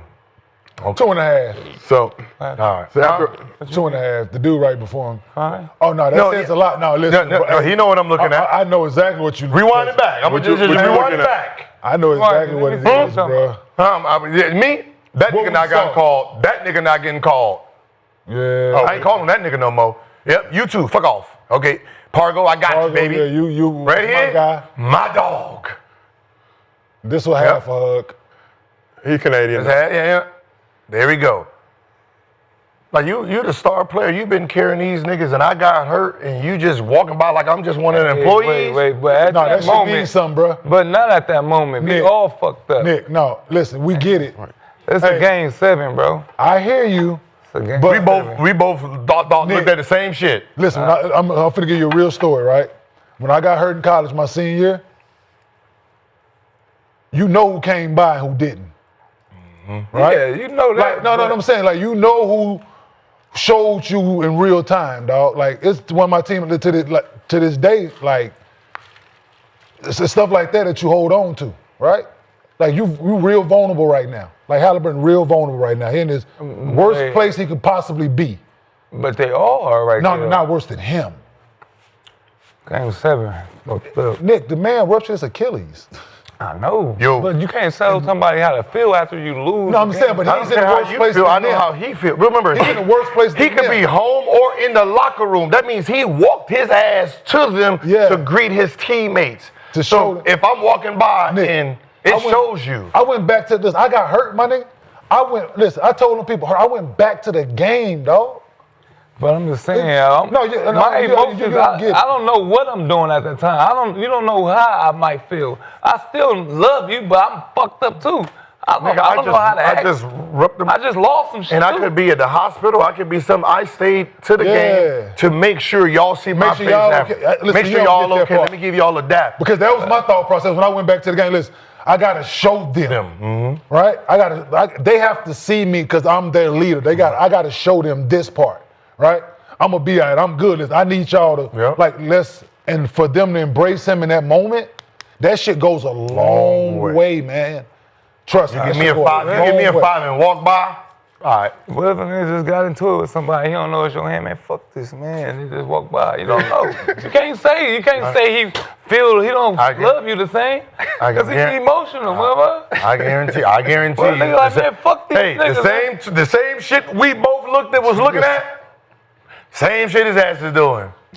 All right. Who giving the genuine dap? So when I'm saying, Hang in there, man. These three niggas is my niggas now. So the same shit I said about the Julius Randle thing, right, when they lost, right? Yep, you pointed it out. I pointed it out immediately.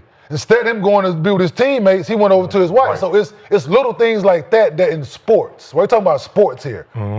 That go a long way within how we are within our dynamic of competing.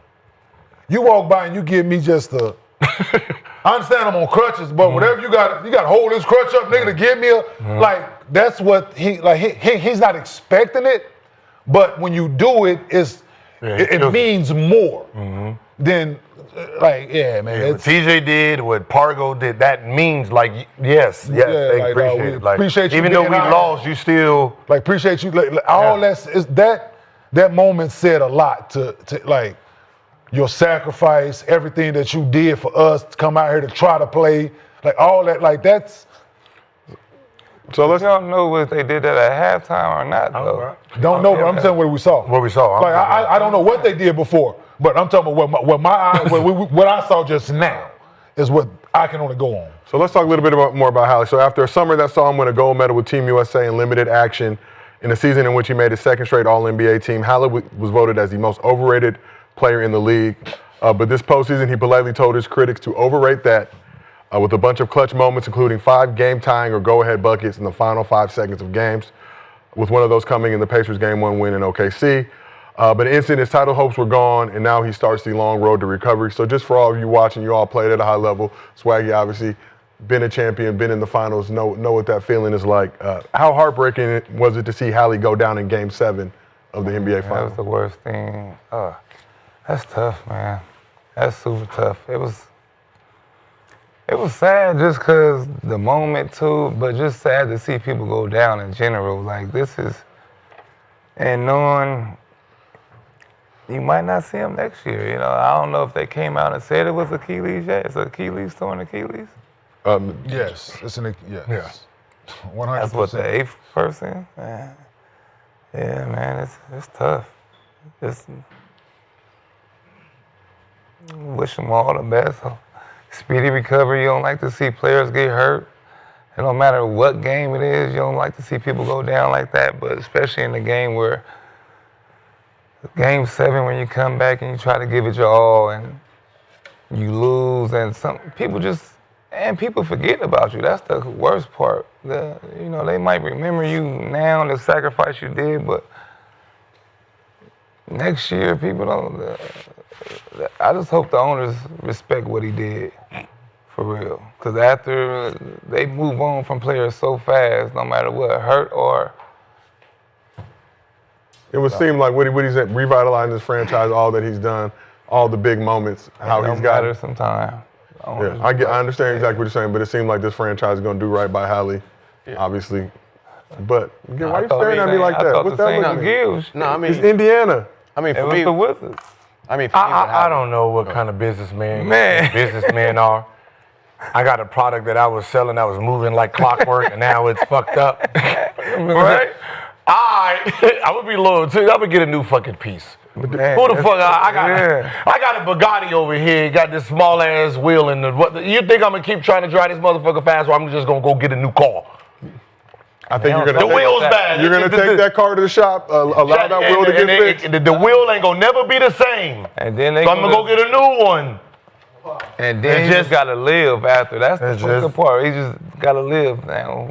No, but it fucked my mood up. Right? I was, I decorated for both sides. Right? I got my Holly shit on that side, just in case. I got my SG on this side. Right? So, like, I'm expecting to be good. And when he went down, like, oh, man, this fucks up there. Yeah, man. Man, this is memories. This is the game. Man. This is supposed to be where the legacies are built, right? It just, you start off the game like he was Game 7. It looked like this nigga was about to just do whatever was meant for him. It was about to happen. Like he started off the game on fire already. 3 straight 3 and we know every time he starts like that, that's one of them 30, 20s, and that's his game. Yeah. So the fact that he was already in his mode, and when he went down, I think it kind of shifted the whole, everybody's mood. When he went down, it just seemed like the rest of the game, everybody's fucked up. Yeah, and Obi Toppin went scoreless in that game after the game, admitted even Shay, it took halftime. So it took for Oklahoma City to go in halftime. I think it fucked them up more than Indiana. Everybody up early. You expected me and you to go back and forth. Halftime, hey, listen, I need y'all to, hey, lock in. Hey, we get it. Yeah, we're trying to win. We're trying to win still. That's what the Oklahoma City came out third quarter. They went in and had to that's the message they said before the game, and all them niggas, they heard it, but this man go down right in front of your bench, and everybody just yeah, it kind of. Yeah, it's fucked up. It just drew all the fucking air out the building, man. That good rival, you think you about to go, he on fire, you hit your shot, we about to have one of them nights, baby. We about to have one of them nights, boy. And as soon as you went down, it's like his game went down too. He's struggling. Lowest he scored. It was just a rough night. It's just you don't like to see shit like that. B, let me ask you something. When you did yours, I don't mean to bring you back to it. Did you have I don't know if I asked you this before. Were you having calf injury problems or anything? Yeah. So it was already lingering before calf, and I was just playing through it. This is with Stan Van Gundy, so he don't care. Ankle tape. So I'm not even really. I'm just playing through it because we're on a hot streak. We're 5-23, and my team just need me. So then, I just tore my shit up in Milwaukee. Just came back down the same way, the same way he did. Just coming off, and my whole thing just popped. Yeah, I just want through the history of the injury, right? It's wear and tear. Yeah, there's a warning. It's a warning. So that's my thing. I've never I was on the team when Vashawn Leonard did his. I was on the team when Chauncey did his. It's the pace? No, so I asked Jason. Did he feel it? It's sore back here too. So it's sore back but then you just start you just put your foot in ice, does it feel like just wear and tear? Yeah, just wear and tear, wear and tear and soreness. Yeah, just another. Because that's what you think it is. I'm gonna get in the tub. Same thing with KD in 2019. I'm gonna sit this game out. I'm gonna get some extra treatment. I'm gonna do this. I'm gonna do that. Then. Yeah, same thing with KD 2019. We saw him in the locker room before the game, hitting it, doing it, and then obviously. Yeah, it sucks, man. Injuries, like, soon as he did it, man, my first reaction, man, is just fuck injuries, man. You know the fucked up part about it is, if you ask him, like, if you ask him, all right, look, you about to blow your Achilles out, right? Still going. And then rewind it and say, all right, are you going to play this game? You're going to say yeah every time. 100%. Because as a competitor, you don't believe that part of it. And there's Fucking no, Superman. and you're not going to not play for those players. And that's the horrible part. Hold on. Hey, Sugar, did you just hear that? Did you hear what this man just said? Yes.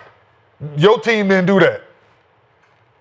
They didn't look around the locker room and say, I'm going to play for him and him. Right. And that, when they said that game too, your team, that's why y'all won in the championship. Yeah. That's why y'all won in the championship. when you talk about, they didn't get hurt. when you talk about That's true, the though. injury, because remember, we are playing through injury. You playing through knees and you got to drain your shit and do. My hand hurt. So if somebody say, yeah, my calf a little sore, and it's game 7, It's just and you sound say weak, I'm not though. gonna play, It's my that's what I'm calf saying. sore. It That's what sounds I'm weak saying. as fuck, don't it? You don't play and we lose. Boy, You're never gonna get that respect You're back. never living that. You're never living that down. not in that locker room. Damn That sure. sounds crazy. When you y'all look at got- as you got- the leader, when you're supposed to be leader? leader You too. can play because your And this- little calf sore. Yeah. That's what Yeah. it sounds crazy. And you can tell them exactly this. Yeah. They told me if I go out, there's a 100% chance that I'm gonna rupture my Oh, shit. this And nigga your scared. team ain't, this motherfucker This soft scared. as shit. This game, He's scared of shade. He's scared of shade. He's scared of shade. That's the shade flew out this You don't want year. you don't want to But let me ask y'all this: you've seen you've seen with KD in 2019, saw with Dame, you shit saw don't with matter. Tatum. Shit don't matter, man.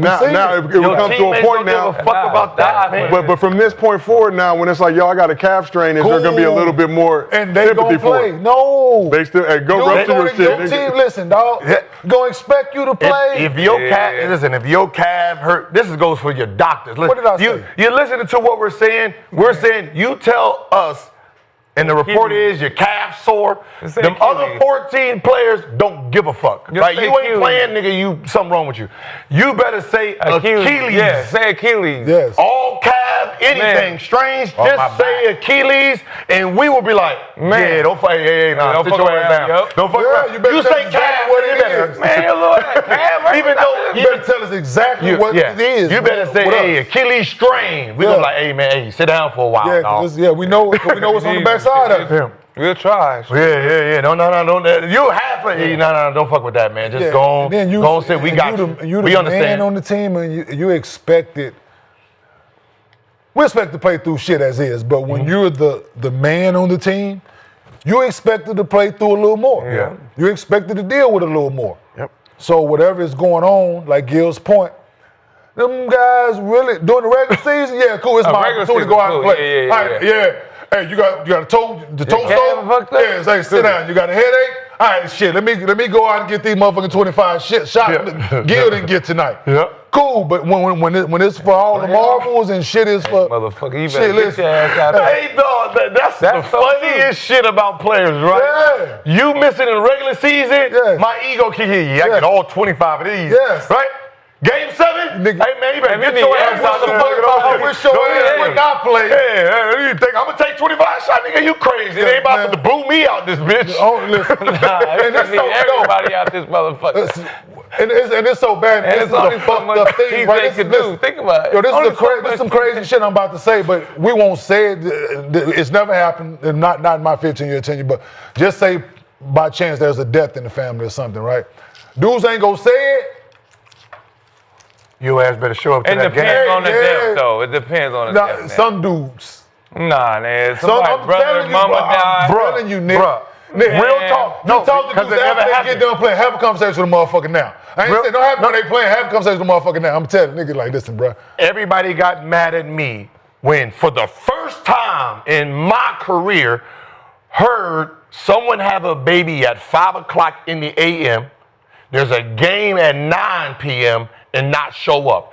I've never heard That was of Gilbert. Gilbert, and I was like, what the fuck are you talking Yeah. about? It's a game? Oh yeah, because It's a game. Fuck the kid. Yeah, nah. No, what I'm saying is, the baby. now tell me, have you ever heard of anybody missing a game for the child? Fuck that little. Missing a baby? Nah. no, Never. but that shit's wild. And people My like, girl oh, even called me once. was- She said you was listen. playing. I didn't want to call Lived you. in real She said time. I didn't want to call you. you was playing. Yeah, you was So, playing. wait, so okay. I just never heard because we didn't even know that was an option. Not at all. Right. Then because it's like, For real. because I know Okay. one thing is, So what? there's teammates. Like, man, what you fucking little ass kid, nigga, we got a game today. We playing motherfucking. Like, see that nigga so after? you can go after. Say, what the fuck you gonna do at the what you gonna hospital? do? See him before I he said so, about niggas all the with baby the gonna do is sleep anyway. He ain't gonna know you there. And that's what you He got ain't to gonna know do. you in, man. All he gonna sleep anyway. He ain't gonna know you there. Shit. And that's exactly what it. So what we do is we go listen. Like if it's out of town, what we do? Yeah. We go to the game. After the game, we go where we're Yep. supposed to go. If the baby is Right before the there, game, we go see the baby. I'll be right back. Got to go to the Yeah. game and come back. 'Cause That's Cameron- how it's always been. what I I've do never with known. Nick, yeah. I can tell, hey y'all, I ain't coming today. I got a baby to what? Fuck. Maternity leave. I had to fly cross country. Maternity leave. I had to fly cross country. Yeah. Like I was in. So just imagine. That's a go ahead. I was in Phoenix on the 24th. No, on the 23rd. We played, landed in DC on the 24th in the morning. Got the call. Had to fly back from DC to see the baby being born. Then coach said, hey, we got practice in the morning. I had to catch a red eye to go to practice. Practice? We talking about on practice? Christmas morning. got To then go back I was lucky. for Christmas to then come back on the 26th to play fucking Kobe. I got lucky. I got traded on the day Nick was born. That's what we have to do. I never known. I could say, hey, man, fuck all y'all, man. I'll be there on the 27th. Yeah. I didn't know that was possible. Me neither. So when he did it, it was confusing. Like, nigga, I didn't know you can do that. It's a game because Yeah, of that's the coach. It got to the point. It got to the point where I actually went through history and said, "All right, Shaquille O'Neal, when your kids was born," and then I looked. history. I looked. Okay, he's born on the 12th. There's a game on the 12th. Okay, Shaq played on the 12th. He put so I was looking to see if like the player played during that game, and no, I didn't see nobody miss. Steph was smart. He had his babies in the summer. Mine was a home opener. Mine was a game. Home You got to opener. plan it out. So we're going to talk. shit. Shit, that's some championship babies. Yeah, them Yeah, that's some championship baby shit. He For pregnant sure. then had him. Yeah, For the beginning of the season, baby. Beginning of the season. Training camp, no, them the training camp babies. So we got a special. That's the training camp ones. We got a special guest coming through the arena shortly, so we're going to talk more Hallie and Pacers then. But let's talk about some other big news going on in the NBA. So on the final day of the season, the Rockets and Suns came through with a blockbuster trade that sent shockwaves through the league, with Houston landing 15-time All-Star and 2-time Finals MVP Kevin Durant in exchange for Jalen Green, Dillon Brooks, the 10th pick in this draft, and 5 second-round picks. So KD was on stage with Taylor Rooks at Fanatics Fest in New York when he found out the news and had this immediate reaction. You're headed to Houston. How does that People so vulnerable. Great marketing. sound? We'll see what happens, but I am excited. Great young core, great coach. I think KD would be a great fit there. A lot going on right now. I'm asking 2 more questions. So you may notice that KD was at a boardroom event at Fanatics Fest when this news allegedly broke. Seems like very, very, very good timing. Great marketing. Worked out. Yeah. But shortly after that, KD did an interview with Kay Adams and offered these thoughts on the trade. You were smiling. What did that feel like? How do you feel? How happy are you? You know, when people could just hang your career in a balance like that and just choose what they want to do with your career, it's a nerve-wracking feeling, but being able to kind of dictate what you want to do and then being with a team that values you, and I'm looking forward to it. Kevin, people are going to hold on to that dictate what you want to do. Did you have a hand in this? Most definitely. Yeah. I mean, they asked me where I wanted to go, some of my destinations, I gave it to them, and here we are. Can you tell me what, I'm going to follow you wherever you go. I'm going to be your biggest fan. I want to know why Houston. Obviously, close to Austin, you've got, Amen's there, Jeff Green's there, you played with him. Why Houston? They just had a great season last year, love their leadership. And I felt like I'd be a good addition. They wanted me to go, so it's like, I'm glad we both, they got what they wanted and I got what I wanted. So we can move on, and good luck to them going forward. And I always remember my time there, but we on something else. See you when I see you. So Kenyon, what were you going to say? Oh, no, I just said people just gullible. And why are they gullible? They just like really believe like that man like really found out just now. But I'm glad he said it after the fact that he had a hand in. He knew what was going down and when and where and how. And yeah, people just so gullible. Like his reaction would have been a lot different had he not known. Right. Yeah. Right? Nigga got Trust, like, oh man, it's happening right there on my board. Hold on. Yeah, it would have been different. He would have had a different reaction if it was real. But no, shout out to he got. Trust me, this was no Luka. Yeah. So when they said that last week, they was like he wanted to go to San Antonio. The three different Rockets, I believe, Heat and San Antonio. Yeah, so report the Heat weren't willing to give the pieces necessary to make the move. So ends up with the Rockets. We all thought Spurs may have been the best destination in terms of title hopes. But you go to this Rockets team, second in the West last year, lost in the first round of Warriors in 7 games.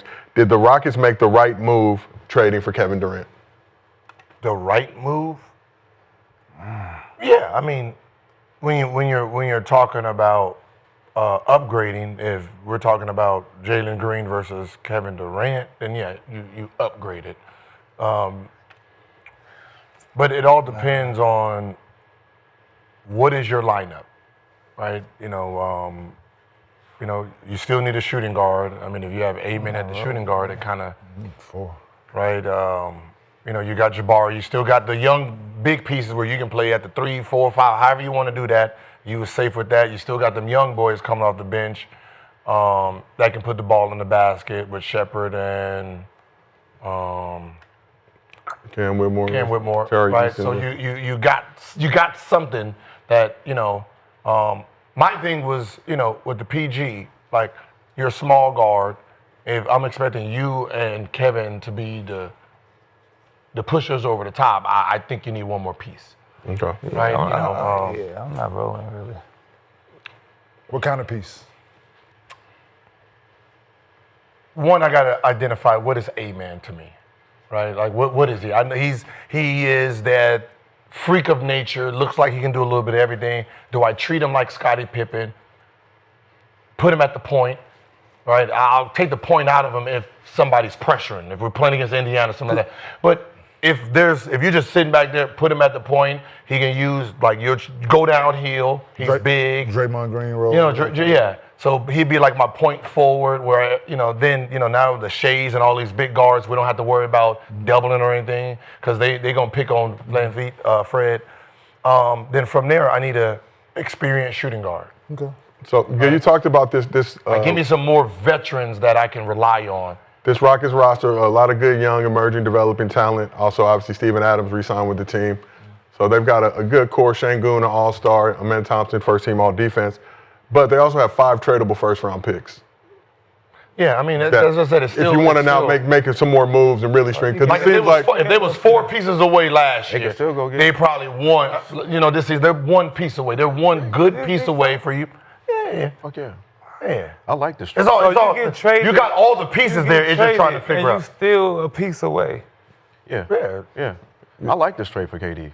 The one is he gave up too much. His help. You think they gave up too much? They gave up way too much. They didn't give up nothing. Nah, they gave up Dylan Brooks and they gave up. You didn't have to give up Dylan Brooks. I think Dylan Brooks is like the Stones. I don't need Dylan Brooks because I got Amen. Amen can do it. Yeah, that's what made him. That's what Amen was taking over. That's what made him trade him. Because Amen turned into Brooks. He made him expendable. He made them start all of them. No, but what I'm saying is Amen was doing what Brooks used to do. The 10 pick Jalen Green and all them picks. But I don't need Brooks. But obviously they couldn't have. What ended up happening is, think about it. Brooks can't shoot like that. But Amen can't shoot like that. So me having them both on the court kind of hurt us shooting. His energy, you need more than just shooting. Like everywhere he went, he won. Yeah, but I have a young guy that turned into him, but better. Yeah. So I can. Hey, thank you, appreciate it. I didn't know he was going to be that, but hey, we're going to go ahead and move you. Have you seen? And he's cheaper right now. Have you seen Amen play like that? Amen. Yeah. But that's what I'm saying. He like that. He on rookie deal. Remember, he's first, like Dylan Brooks was like that. He on rookie deal. Like that. But I'm saying is Brooks was there for the defense to stop him. What's the name? Who was first team All NBA? Amen Thompson, first team all defense. Amen. He was first team, so he's an upgrade. And Amen KD is going to take you to the championship.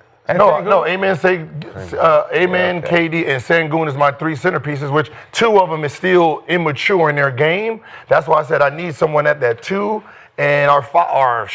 Well, we're gonna play KD at the 4. I think you go back to the natural position. Play the 3. Yeah, 3. You go back to the natural position. Well, I'll put in what was it? Out there. Easton or Unless Jabari? you're gonna play Jabari Smith at the. You can play play him at the 3 or Jabari the Smith 4. at the 4. Yeah, KD at the 3 and then KD whoever. at the 3, and then you.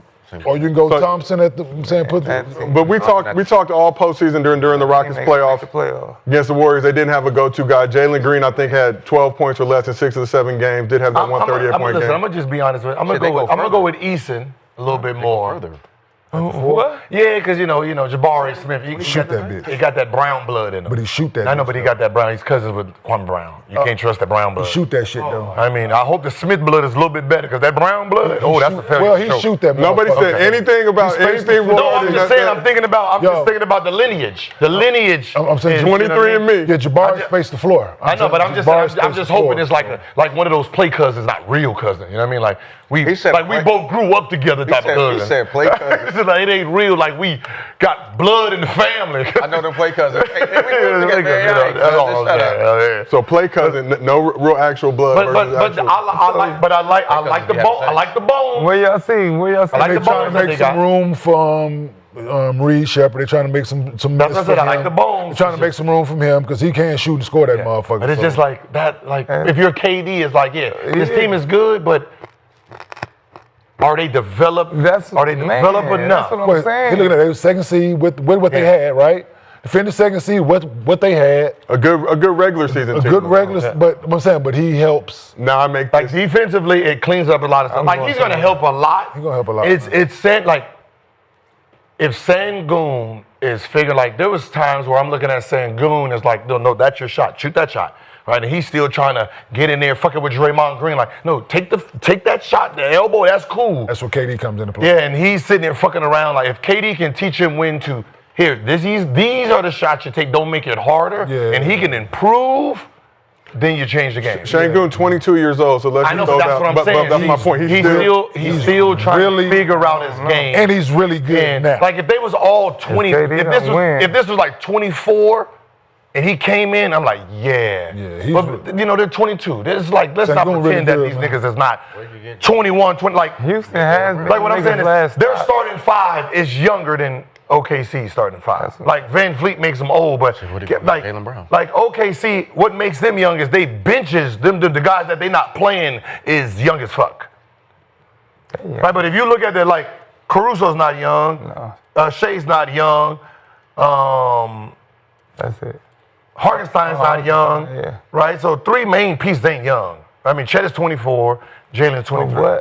So, you got 2 guys sitting there 23 and 20. So they're youngest. Jalen's 4, right? They're older than the whole Rockets starting 5. So here's the question for all of you. So you got Fred VanVleet on a team option.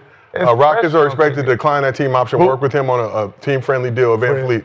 So me personally, I want to get a point guard. I bring Fred VanVleet as the 6th man, treat him like TJ.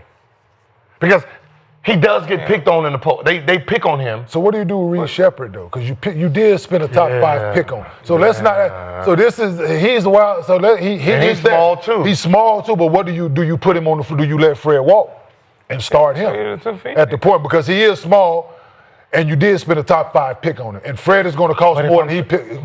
Fred costs more than him right now. But if I'm trying to, the problem is if I'm trying to win a chip. And I need them veterans on there. I do need Fred. Yes. Like, so I got to see what's available at that PG. Like, who is... Like, I need somebody that's sitting at 6'4", 6'5". I dig it. If not, then I don't need a point guard. I'll go with Amen at the point and have Reed coming off the bench and be the TJ type. Right? It's one of those things where, man, you still got, like... Too much. I feel bad for KD. You still got some thinking to do. This ain't just you got KD and we good. Because they got capital. They got picks. They got a lot of picks. They got credible picks. They got They could work it with a couple of them dudes but it'd be tough. Boston trying to move Jaylen Brown. That's a good one. Gil, I don't know if you heard what he said. Shit, they trying to move Jaylen Brown. No, Drew Holiday. I'm saying, like, if you can work that with Boston and get him and for some picks and a couple of them listen. I don't mind. Now you get some older guys on that roster to bounce out the younger guys. Or that'll fit them. White. Derek White. Because White can just be a straight natural two. Yeah. He can be just a net like, amen, you're the point. Yeah. If they pressure, give the ball to White. If not, you be the two to spot up and defend. Boston got to get off Drew money though. Boston got to get off. That's my thing. Boston got to get off Drew money. That's why I said they keep Derek White. Hey man, but for a year after giving him the money, like that, you know what I'm saying? All right, so this team now we already got to get off of it. If it starts new owners today, coming in, I get it. And I they make understand no it. new other trades. If it starts today, and they just got. Could they get different? If they just if With the it team starts they today, got. we're gonna be sitting there doing what we did with AKC. So Yeah, they not ready yet, and they gonna have to prove us wrong. Who that? In theory, you That's roll out a basically starting five of Van Fleet, Amin Thompson, It'll be Phoenix. Jabari Smith, KD, and you talking about Shaq Houston? Boone. Yeah, Houston.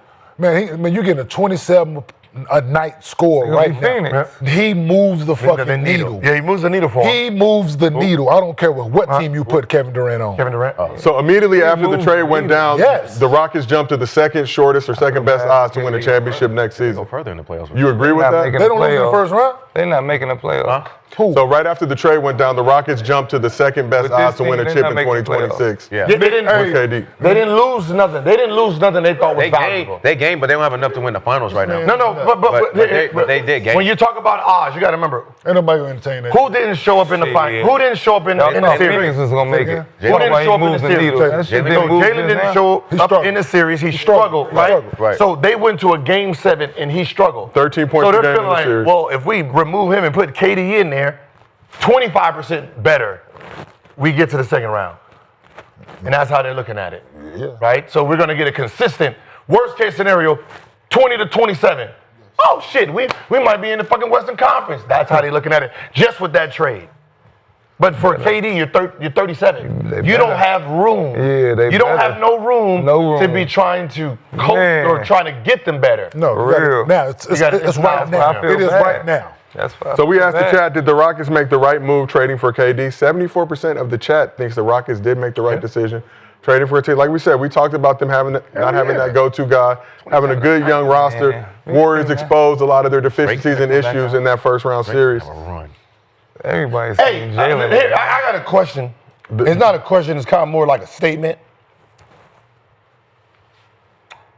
It goes on to why this series was not entertaining for the masses. For some, I was very entertained. Cool.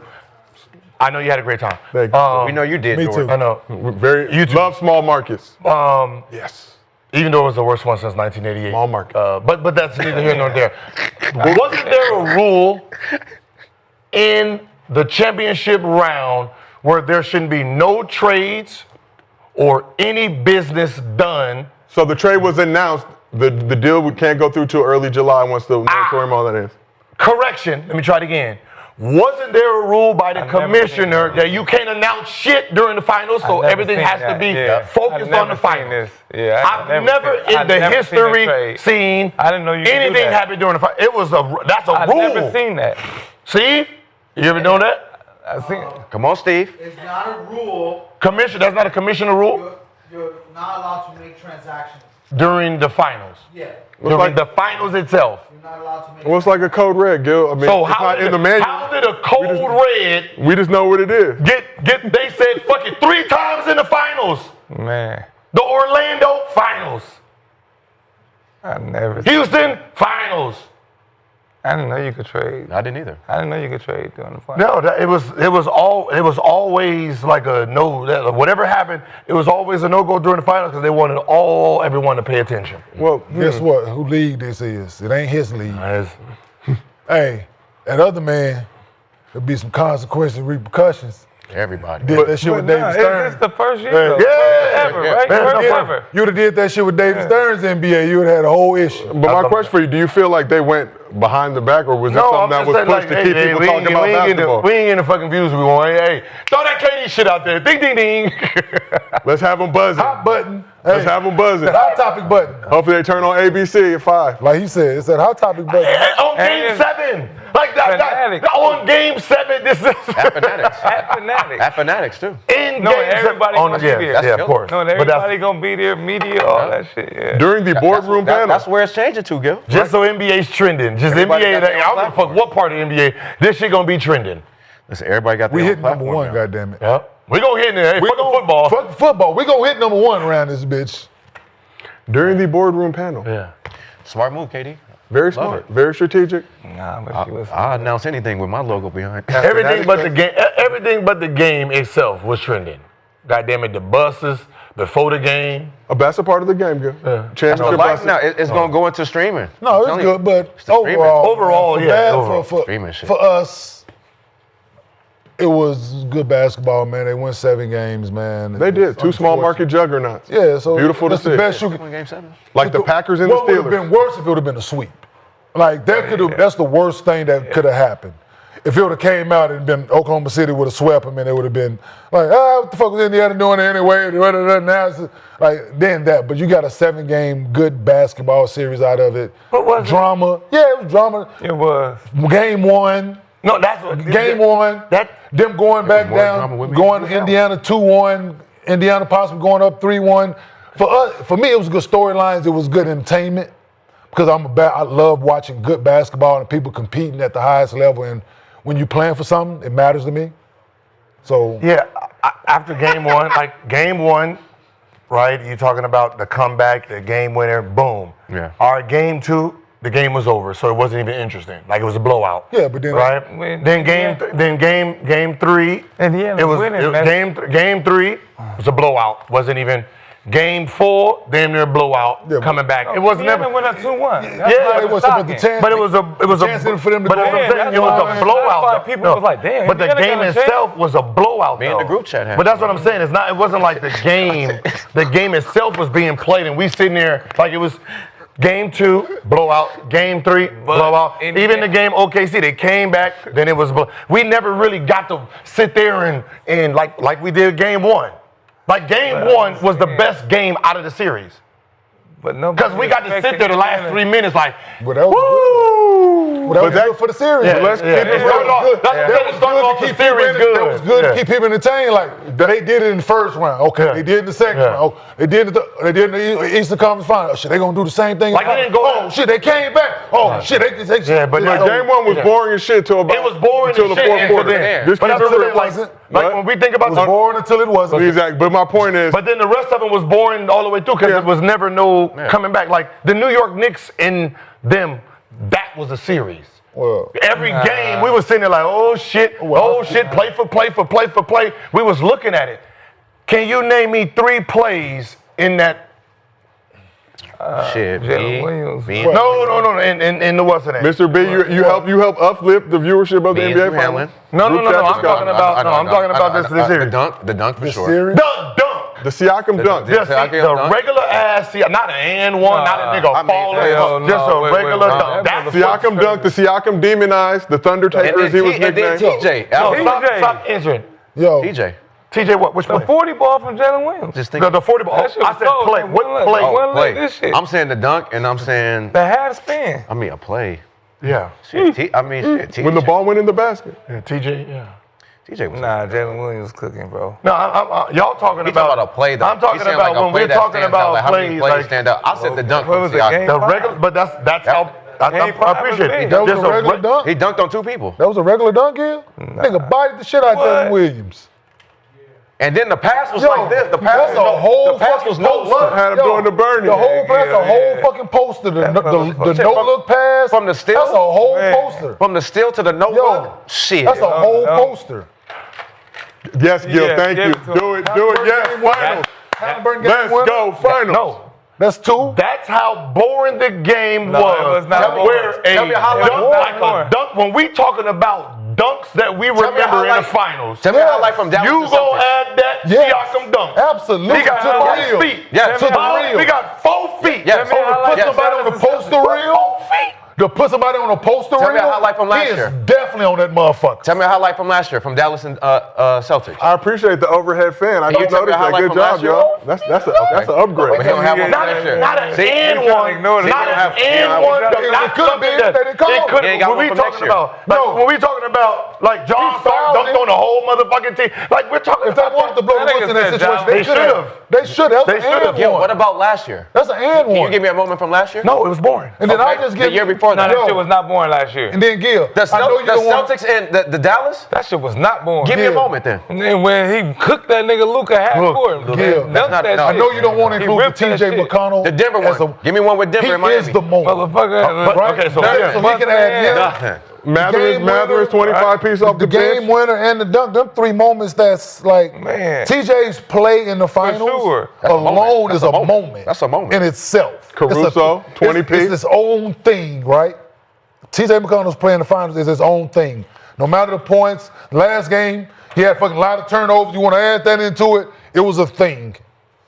But it just so happened it's just 2 small marks. So 2 small markers, but you gotta give love and show love, man, to them teams' fan base, man. They like dead ass, man. Like they Milwaukee teams was made. way litter. I'm saying like they teams Milwaukee made. was way litter than that shit last night. you crazy, But when man. Milwaukee won, it was No 50,000 way. people out there.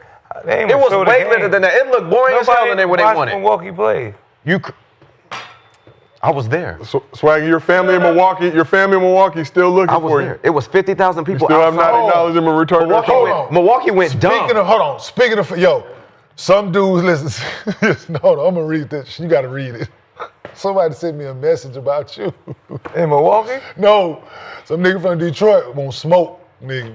Hey, I don't know nobody in Detroit. oh, that's the thing. I guess when we was talking about the Memphis shit. Oh, yeah. So we were talking about about niggas dying in Memphis and this, that, and the third. Yes. This, Josiah, you want to read it? Milwaukee. Okay, I will do my best. Let me read the message. Oh, this is a very long message. No, just read the top part. Like, read the first half of it. This is hilarious. So I'm from Detroit player, and once This message is directed for you. said I'm from Detroit player, and once from my way rock with bros like you, MFs about their business while standing 10 toes down, which is one of the reasons I sent you this text. I just saw your podcast, and the subject was about Stephen A. comments about one doesn't want to play for the Memphis Grizzlies. I wanted to address your dumb ass, want to be tough ass homie, Swaggy P, but I have to follow the clown in order to do so, and I don't like attaching myself to weakness. Blood spoke on Detroit. Nobody asked his bitch ass about Detroit. Tell that nigga to come to a game at the LCA at Little Caesars Arena and say that shit outside in front of the stadium during the game. I have family who was born and raised in Oak Ridge, Chattanooga, Alcoa, Jackson, and damn near every other city except Memphis. Chuckling, don't it? They don't even go to Memphis, dumbass nigga. Whoever that is, I think you proved his point. Like, I don't think he wants to go there now. Like if he was a free agent, I don't think he wants to go there no more. Right. You scared this shit out of him. That is the point. Right. Shit, now you just proved his point. That's why nobody went there. You motherfuckers outside, good gangbanging on people. Put me in San Francisco. I had to read the shit like the first part of it. I had to read it like 4 times. Like, yo, is he talking about me or is he talking about Nick? Like, I was confused. Like, is he mad at me or is he mad at Nick? Like, I was really lost at first. I'm like, But look, on the subject of that, when it comes to certain cities, as a sports person, they actually they do value you because you are putting the city on you, wearing the city on you. The only way the city themselves are fucking with you as a person is because you think you bigger than them.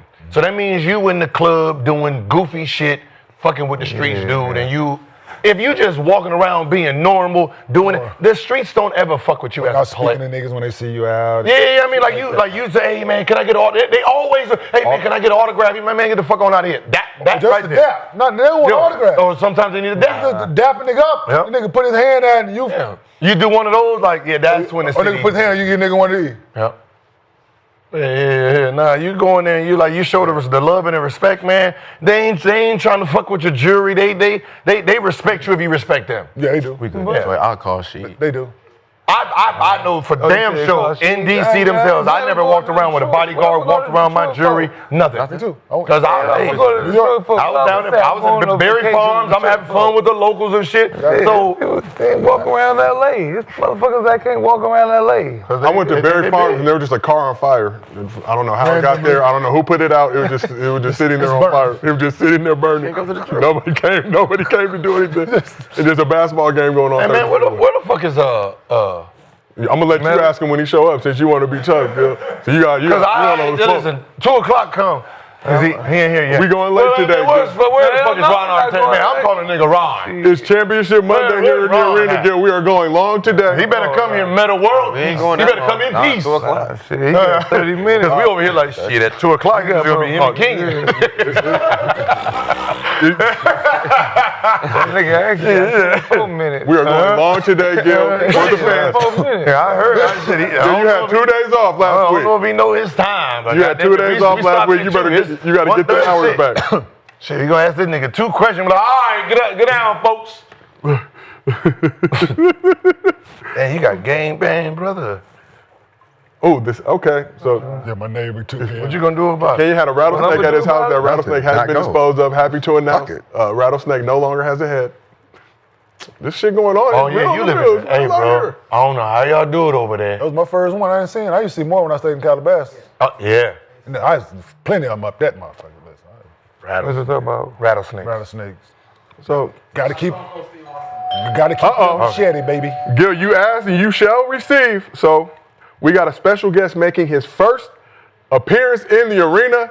Better late than never. One of the biggest legends in NBA history, hailing from Queensbridge, New York. A McDonald's American that spent 2 seasons at St. John's before coming to first round pick in 1999. He coming for you. He played 17 seasons in the league with 6 different teams. What up, baby? Mr. Martin. 17 seasons in the league with 6 different teams. What's up, legend? How you doing? He came in walking. 2004 Defensive Player of the Year with the Pacers. Y'all blowing it down. Let me give you a proper introduction. So, play 17. Yeah, we are. I gotta get you a smoke machine. Oh, after that, yeah. He played 17 seasons in the league, 6 different teams. A Defensive Player of the Year in 2004 with the Pacers, and a chip with the Lakers in 2010. Crucial in that Game 7 win. Metta, Sandiford, Artest. Welcome to Gil's Arena Present. Metta World Peace. Metta Metta World World Peace again. It's Metta World Peace again. All right. Oh, you gotta switch it back. Now, you know, I got married, so I did, yeah. Okay. So, Thanks for the I got married. My wife's name is Sandiford. okay. So she made me change my name Okay. Back. to her name. Oh, to her. Okay. Yeah, so I was like, you know, I thought I was a man, but apparently I'm not. You know what I mean? Apparently I'm not. I had to change it to So now you're back to Metta World Peace? No, I changed my name to her last name. Yeah. We came together, Miss Sandiford and Artest, but I just try to keep world peace because it's simpler that way. Yeah, it is. And who doesn't love world peace? She said she didn't want to be in the airport like, oh, Miss World Peace, you're late for your flight. It's kind of loud. We need it right now, though. Everything going on, we need You know what I mean? world It's peace. good. It's more than ever right now. So you spent parts of 5 seasons with the Pacers during your career. Won Defensive Player of the Year there in 2004. You were Light work too. Very light. Very light. He talking shit. Very light work. He do talking shit. That shit was light. So you were back in Light Indiana for the means, finals with some of your former teammates. What was that experience like for you? What was the atmosphere like in Indiana? Obviously, we're going to talk Haliburton in a second, but Man. before that, what was that experience like to see the Pacers back in the final with a chance to win the chip? It was great, man. I thought we was gonna win. We thought Cleveland was gonna make it. You know what I mean? I thought Cleveland, Boston, obviously OKC, I had them winning it. But the Pacers started ramping up. You know, we had a schedule, we had things planned for the end of June. You know, I'm gonna go to the playoffs, I went to the Milwaukee game, but we didn't see this coming. So everything changed, you know, and we was like, damn, we got this opportunity to win it. You know, we had an opportunity to win it. But I messed that up, right? And Well, no. I blame the Pacers. messed that fans. up. I blame the fans. I messed that up, I'm not gonna lie. So, you know, but then, you know, if they would have won it this year, it would have felt like we won it. You know what I'm saying? It was just, it happened so quick. It's like when Tibbs get fired, or now the Pacers go, all this stuff we wasn't able to prepare for, but man, it was a hell of a run, man. It was a hell of a run. I see you still rocking the finals wristband. Yeah, I know. I still got the. I thought it was Pacers Coachella at wristbands, first. I had to take a man. closer look. Yeah, man, it was a hell of a run. I still got. I don't know when I'm gonna take it off. Actually, when I get my Knicks interview, I'll probably take it off. Okay. I want to be head coach of the Knicks.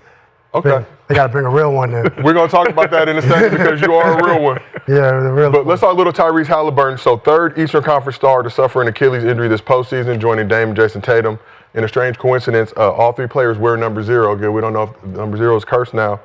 But Hallie knew the risk involved with playing through that calf strain. Obviously, this is the finals. But, Metta, did the Pacers make the right decision letting Hallie play Game 6 and 7 with the right calf strain? You know, I looked at it. I was talking to ChatGPT today. I said, how many Achilles injuries was there when we came in versus now? It's more Achilles injuries now than there were when we didn't have this technology.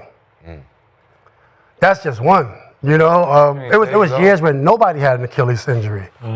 That's wild. So, but when you get that, when you get that calf strain right here in the back, that's telling anybody. You know what I mean? You got it. But who gonna sit Game 7, man? I'm not sitting Game 7. Right. No, I don't know what it is, but it's these ones are weird because it's their off leg. Like it's their if this was his right. He's a righty. He jumps. So it used to be our dominant leg. Like when you talk about Kobe, it's his dominant leg. So everybody else has been their off leg. Like they're putting so much pressure on. I call it negative moving. Right? That is like when you think about it, every time they're doing that negative step, where step back. I'm doing a random step back to push off, and they're pushing off with the wrong foot. And I'm like, well, they practicing the layups. Yeah, I'm like, is it a coincidence? Different. Is that what it is? Like all this, all that, this, and like this one been built for a long time. All this new shit off of band work and not getting under that motherfucking squat machine. And thank you. Like doing it's shit that you can do, man. Like that new age training, I get it. Too many days off too, bro. I get the new age training, and I get that, man. But history has shown, man, and when you do certain weightlifting and certain things, man, it's been to your point, like the dudes wasn't the weight band training, all that shit never was a thing back then, man. So it's them dudes got under the real, they doing real live plyometric shit, but with weights. It's like I've seen it, man. It's too much. They played though. They didn't have and breaks. they played. You played in the summertime. Yeah. Hell You yeah. played all the time. summer. Yeah. I think y'all did, right? Weeks I don't off see guys and playing trying no more to in the summertime go like that. full speed and shit. Yeah, So man. how much was it training It's like versus team- playing it's like when team you were in the shit now. league? Man. They're having many training camps and shit now. Go ahead. No, you got it. I played all the time, man. Yeah. Once my season was over, I was back in New York playing basketball outside, like all year. And, I did it until I was about. Actually, I don't think I ever stopped playing basketball outside, but I think you got to play. You know what I mean? Like, what is okay? So when we're talking about things that we do and what they're doing, right? How is Achilles tears in football? I think more common. Than what were you? I mean, with blown ACL, all those type of football. yeah. Okay, then how about track? Because their start off is exactly They that stretch it. They do certain things. But I don't even think it's a thing. Yeah, like it's just. It's wear and tear, like you guys said. It starts off with certain things, man. But I just Because it's not even on take. It's like when we're talking, it's not even on takeoffs. Like, So just- like Right, I expect, like think about it. right. Because When you think about it, it's like you would think that, boo, like you're doing something that explosive, but it's always Yeah, because your Since the year two- Achilles, like you're taking off. So even with mine, like it was just I'm guarding Brandon Knight, and all he does is push off, and then my shit just snap back. So it's Were you tired? Like, can you tell like the day before? I remember I told him. Yeah, for sure. Yeah. You can tell? Yeah. So I remember I told him meniscus. I've never had an injury, no ankles, knees, nothing. So I remember I got a massage the day before, and I think I went out the night before. I did have a little bit of alcohol, and I just was like, 'cause I never had a meniscus injury. You know what I mean? And I'm like, damn, what could it have been? I was with, I forget what coach I was with, but I think we was playing a lot. Kobe got hurt that year, I think. You know what I mean? And I'm like going through the whole thing, but it was only a meniscus. I did a drop step on Draymond, and then boom, my meniscus. You know?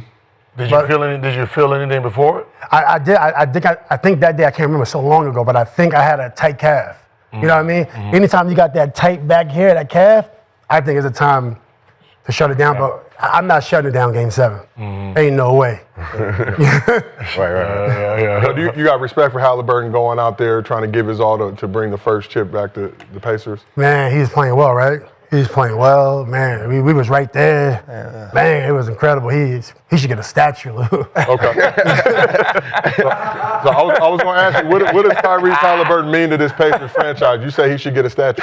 I just feel like what he did, like the excitement. You got Stack Jack was there. I was there. We was like, J.O. came. Like we was just excited. We on group text. Like this is exciting for us. Yeah. You know, so I don't know. I feel like we love him. Like I was looking at his highlights. You know, even just looking at the replay of the game, like a fan, you know, it's crazy. Like when a small market like that, like just them getting there, sometimes that's like a championship, and people don't understand it sometimes. Unfortunately, yeah. Because you over here said, shit, he should just get a statue for just getting us there. That's it. Put it right outside the goddamn that's field true. house. Yeah, we was out in Indiana. We was, Game 6, everybody was out. We was out. We was out. It wasn't like New York, but No, man, it means something to that community, man, because basketball is huge out there.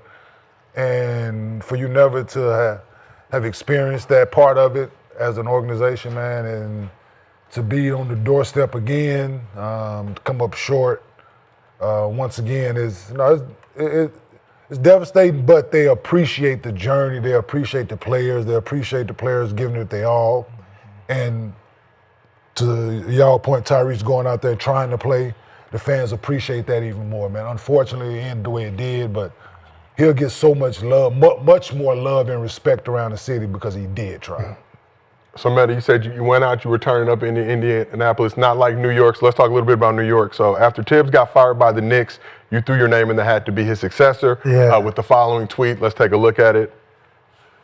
Incredible. He said, Metta is the perfect choice for head coach of the Knicks. Since 1999, this was supposed to happen. Yes. I never ran from the city. When all the top players left NYC because it was hard, I went to St. John's. Yes. I wanted to be drafted by the Knicks. I seem to be the only one unafraid of the city. I'm built to challenge the city.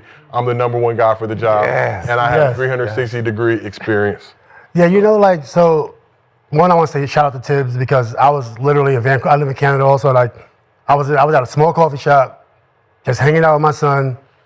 You know, that's it. But you know how these things happen. You get fired, and then somebody get hired the next day. They already got it planned. You know, So when I saw that tweet, I'm like, oh my goodness, like, I gotta hop on this. So I don't have an agent. You know what I mean? I'm not represented by nobody. Right. But I coached Cal State LA for 7 years. I coached Cal State women's. We went from not going to the tournament for 20 years to going to the NCAA tournament back to back. I'm an associate head coach. Now I'm a volunteer coach. I like my time, so I typically don't like to get paid because when I get paid, now I got to do. I'm on your time. More responsibility when the more check responsibility. comes. But I'm coaching. I'm there at 6 a.m. I'm leaving my house at 5 a.m. every day. I'm there at 6 a.m. This is coaching. So you can say it's women's basketball, but we can also say people have never coached. I'm on record. You can see me at Cal State or Pasadena. You know. So you know, but from that perspective, so I've been trying to go to New York since '99. I told my agent, Mark Bobstein, no, not at the time, it was somebody else. It was actually Kawhi's agent, Dwayne Martin and Mitch Frankel. Dwayne was Kawhi's agent back then. They think still is. But I was like, please get me to the Knicks. I was supposed to go top 10 that year. And 15 pick is here. Baron Davis we was in the hotel the night before. We was just like kind of having a good time. I had the Knick jersey under my suit. The plan was we in the building now, you know.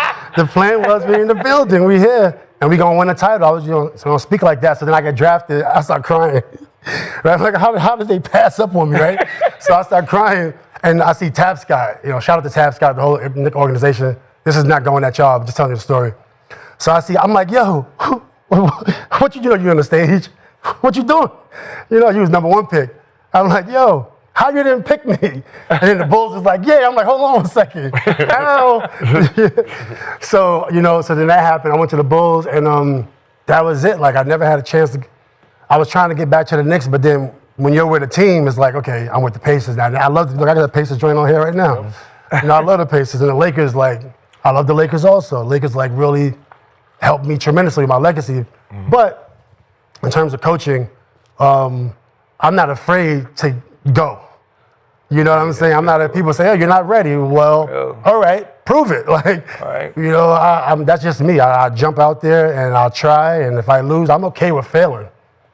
But this one, I already know who I want to bring on. I got friends.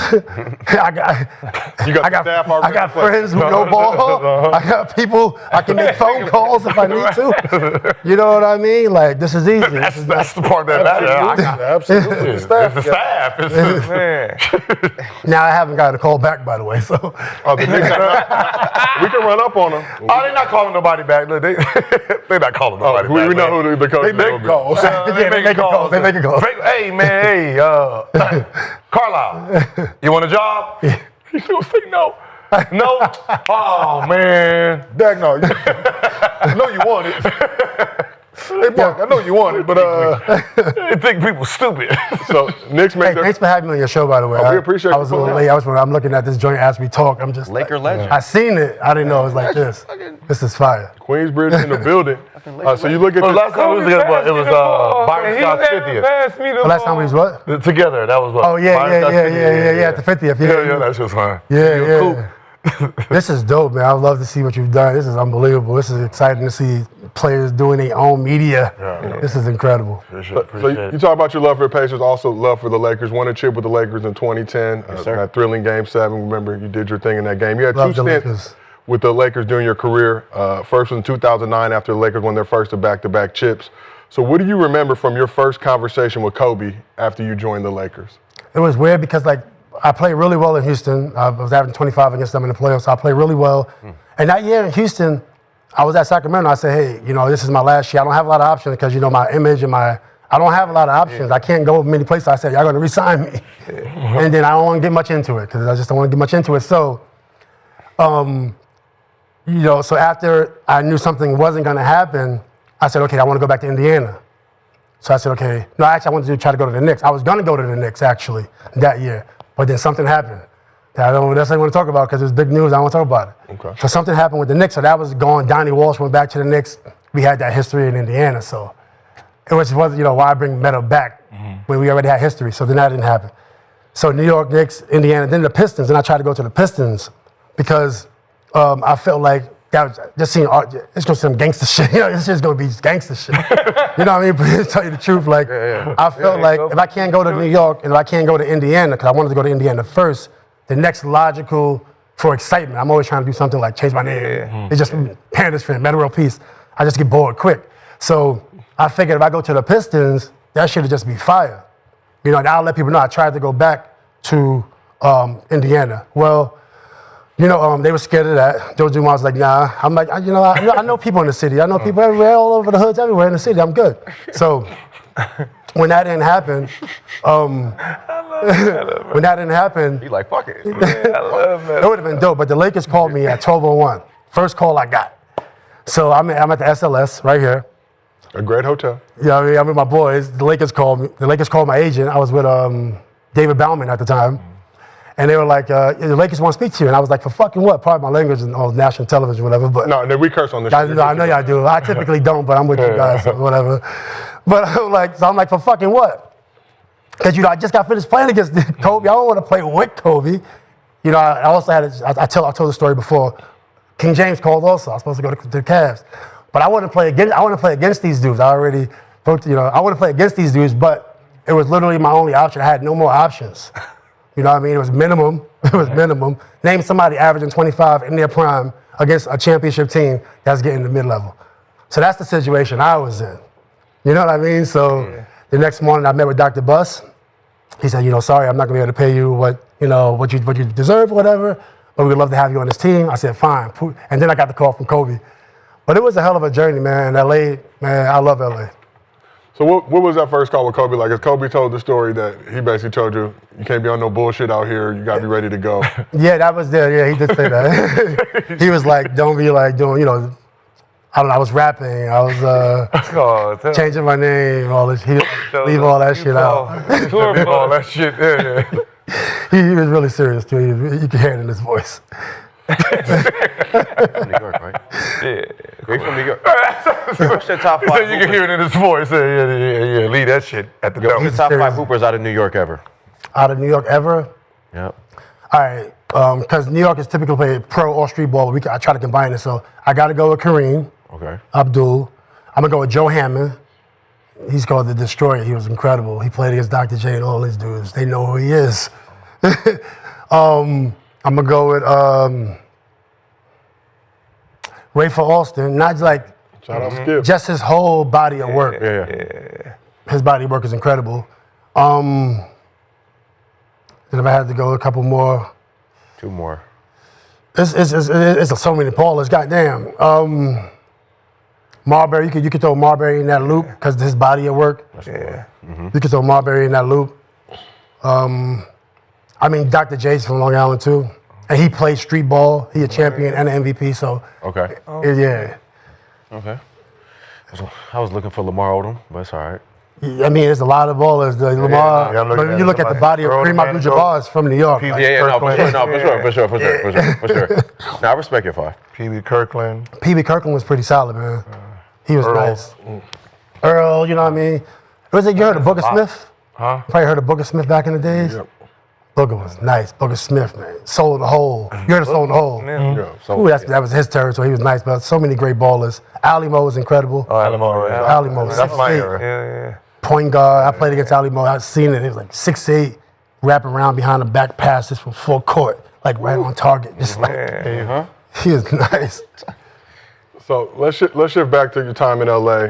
But I want to go prior to that too. I remember that 2009 playoff series, Rockets Lakers. You and Kobe kind of got into it. I think he might have elbowed you in the throat at one point. Y'all got into each other's faces. So for you, what was it like playing against Kobe and then being on a teammate with him and being able to win a championship? It was great, man. It was two stints. One when he was like trying to win. Then when I was with Nick, he was like pretty much out. Yeah. He was hurt. He was having fun. But playing against him, it was tough, man. I tried my hardest, you know, and he would just go to work. Like maybe I did have some success sometimes, but I would say like LeBron 75% of the time he got me. Kobe, I would say like 60%, maybe 70% of the time that I played against Kobe. Like, you know, he just went to work. He wasn't that quick, but he could shoot. He was quick enough. He was strong enough. So it was hard to stop it. You know, he can shoot from, if you pick him at the 3-point line, even back then, he'll step 2 feet beyond the 3-point. Now you get up on him, he got just enough moves to go to work on your ass, right? So it was difficult. And then when I played with him, I mean, he didn't guard me much also. I was a little heavier than Kobe. But when I played with him, it was incredible. I remember I thought I was the hardest worker on my team. I always tried to outwork everybody. When I got with Kobe in 2009-10, I was like, wow. He would be in the gym at 6 a.m., like serious. Actually, there at 5:30 because he's starting at 6. So then he's showered up in the car by 8:15, like out, done.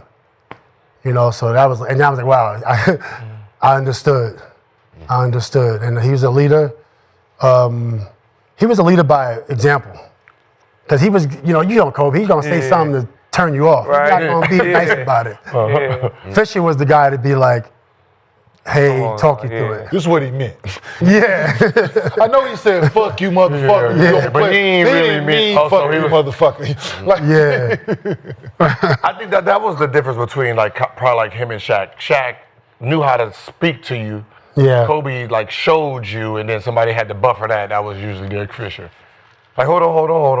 You ain't got to leave. He just. Oh, said that. yeah. he said that. Yeah, he just, you know. That's his He hates everybody. Yeah, that's his thing. No, that's just his personality. You know? But he want to see you tomorrow. Show up. Yeah, show up. Show up. So we just watched a Game 7 with the Pacers and the Thunder. You were part of Game 7 2010, like I mentioned, winning the chip with the Lakers against the Celtics. You played the most minutes in that game, 46 minutes for the Lakers. You had 20 points, 5 rebounds, 5 steals, hit a big 3 with a minute remaining after Kobe actually passed you the ball to help seal the win for that squad. But what are your favorite memories from that Game 7 in your championship season with the Lakers? Well, you know, you just never know what to expect with Kobe, honestly. So you just got to be ready, and you're gonna either get 2 shots or you might get 10. You don't know, you know. And you know when you're a volume shooter, if you take shots, out of rhythm, you go 2 for 10. It was games I was 2 for 9, like 1 for 13, but I just don't know. And the fans are like, don't shoot. I'm like, well, I have to shoot because it's a rhythm shot. So I just tried to stay in rhythm. I think from that game, we were down 13 in the third quarter. And, if it wasn't for Fisher, I don't know if we win that game. So this is my only finals. I've never been to the finals. So I'm like, damn, down 13 in the fourth. Like, okay, so what happens now? Fisher comes to the bench. He saw our faces like, we was like, damn. He said, yo. He said, you could be anywhere, but we here down 13.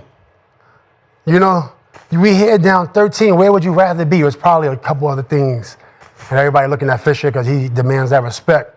And that just, right from there, we just stayed locked in, didn't look at the score, and they kept getting tired. And then I looked on the tape, I looked on the tape, and Phil Jackson was like, I think he said Doc could give it away. Did you see that? Uh-huh. He said he'd give it away in the fourth. Mm-hmm. Yeah. I was like, damn. Give it away in the fourth. That's fucked up. I missed that. I went over. I didn't even hear that until I watched the tape. They for sure gave it to us. But honestly, I think if Perk was there, it might have been a different game. If Perk was there? Yeah. I think Rasheed Wallace. Maybe we still won. Maybe we still win. But, it might have been a different game. For sure. So let's shift this. Yeah. Told y'all. I'm not saying he's I heard him say something like OKC. He's like I ain't saying he the reason OKC was this and that. I heard that. I heard Perk say that, but he was definitely just like. Because it shifts his like. He did everything the right way. You got him, KG, like it becomes a different lineup. It was a different lineup, man. It was a different lineup. They beat us at home. Yeah. So during a recent episode of his Mind the Game podcast, LeBron gave you some major love, saying you were one of the toughest defenders that he faced, especially early on in his career coming into the league. So for you, what was it like guarding LeBron, and how did his game improve and evolve over the years? Man, I remember at 15 years old in Chicago, he was there. Like, Jordan was there. Barkley was a little older. He was just getting in shape. But Jordan was going to work. Michael Finley was there. Stackhouse was there. Antoine Walker was in his prime in 1999 or 2000. He was in his prime. So I see LeBron walking to the gym. Everybody was talking about LeBron. I think he was on TV by this time also. So I see him. I didn't play against him his first game, but I watched him. I'm like, damn, 15, 16. I think he was there 2 years in a row, if I'm not mistaken. Then I went up against him, and he was on a fast break, coming full speed, just like he do now. And I was like, I don't know how I'm gonna stop him because he's coming full speed. And he was like 225 at this time. So as I tried to grab him, he was still going up, so I put him on the floor. Right, so I put him on the floor, and I was like, wow. That was at 15. He was already ready. You know what I'm saying? Yeah. Like, if I didn't put him on the floor, he was going right through it. Yeah. You know what I mean? Yeah. And then playing against him, first game, he had 25 against me. Damn. 25 points, and that was when like, nobody was getting that much. You know what I'm saying? Like, not in my prime, and I was like, yo, this dude is the real deal. Yeah. So I always gave it up to him, but when I played against him, I tried to compete. And then I remember him, he gave me 25, and he was like, is this your best defender? He said that to the crowd in Indiana. And I was heated, like I was so heated. You know what I'm saying? I'm like, this in my head, I'm like, Still remember that shit. He still want to lock him up right now. Lay some up, motherfucker. I'm gonna show you. But I had a couple good games against LeBron where I maybe got the best of him, but not many. Not many. You body slammed me when I was in Golden State. No, I didn't. Yeah. It was going for a loose ball, and you body slammed me. I had to ask Red, what the fuck kind of basketball is this? I remember like, son, hey man, sub me the fuck out, man. I remember your rookie year. You punched my shit. And you was like, I got that shit. Yeah. I remember that shit. This motherfucker punched my shit. He's like, I got that shit. Talking shit, running the other way. Nah, you put in work, though, all right, man. If you didn't get hurt, Gil, you was putting in work. How was that 60 in the Staples Center, though? It was fun. I might have asked you that before we live. No. It was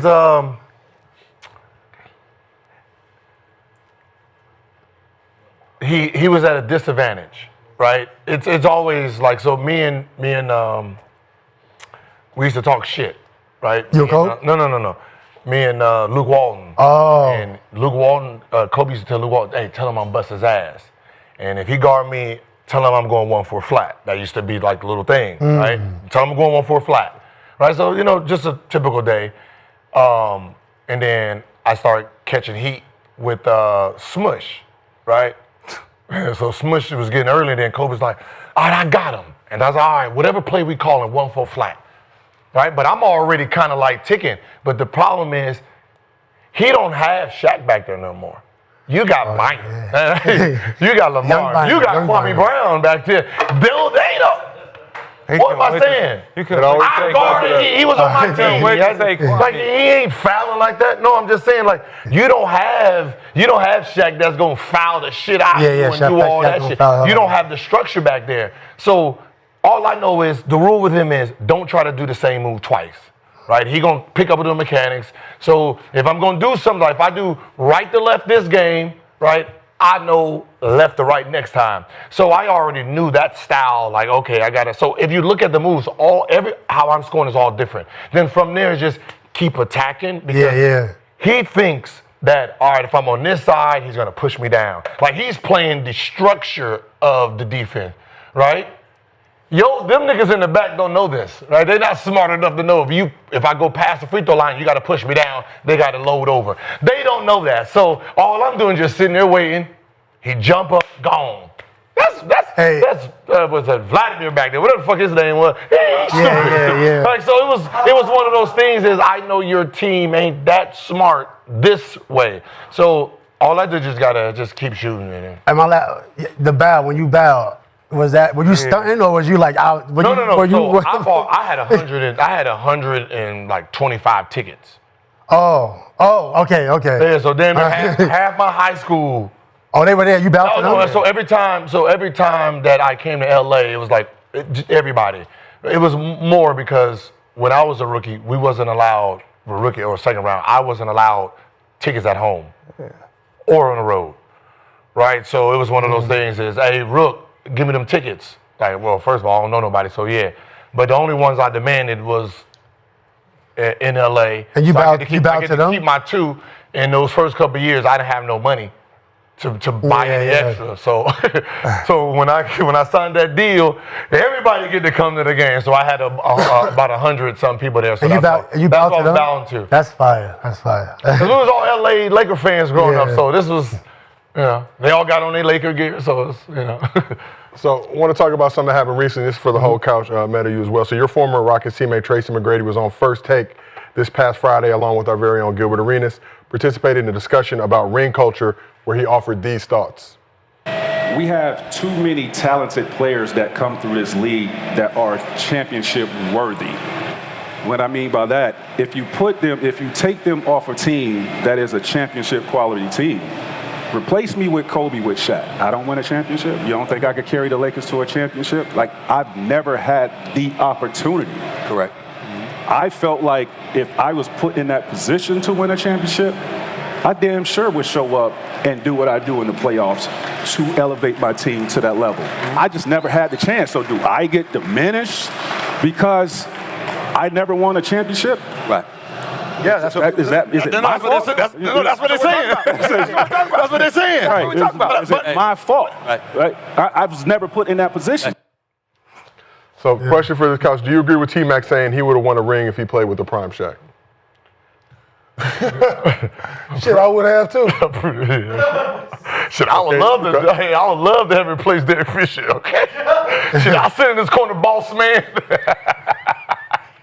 Win a ring as the number 2 option. Oh no, I don't know what you talking about. We all was number 2 options. Okay, no, that's what Like the whole league. That's what makes it stupid to argue. The whole league was number 2 options. If Duncan would have went there, number 2. If Dunk was there, number 2. If KG was there, everybody was number 2. You seen his stats? Number 2. He didn't get out the first round. If Duncan won a ring in 2000. 2. Or number 2. Everybody was the number 2 option. I talking about the Shaq? Yes. Right. Everybody.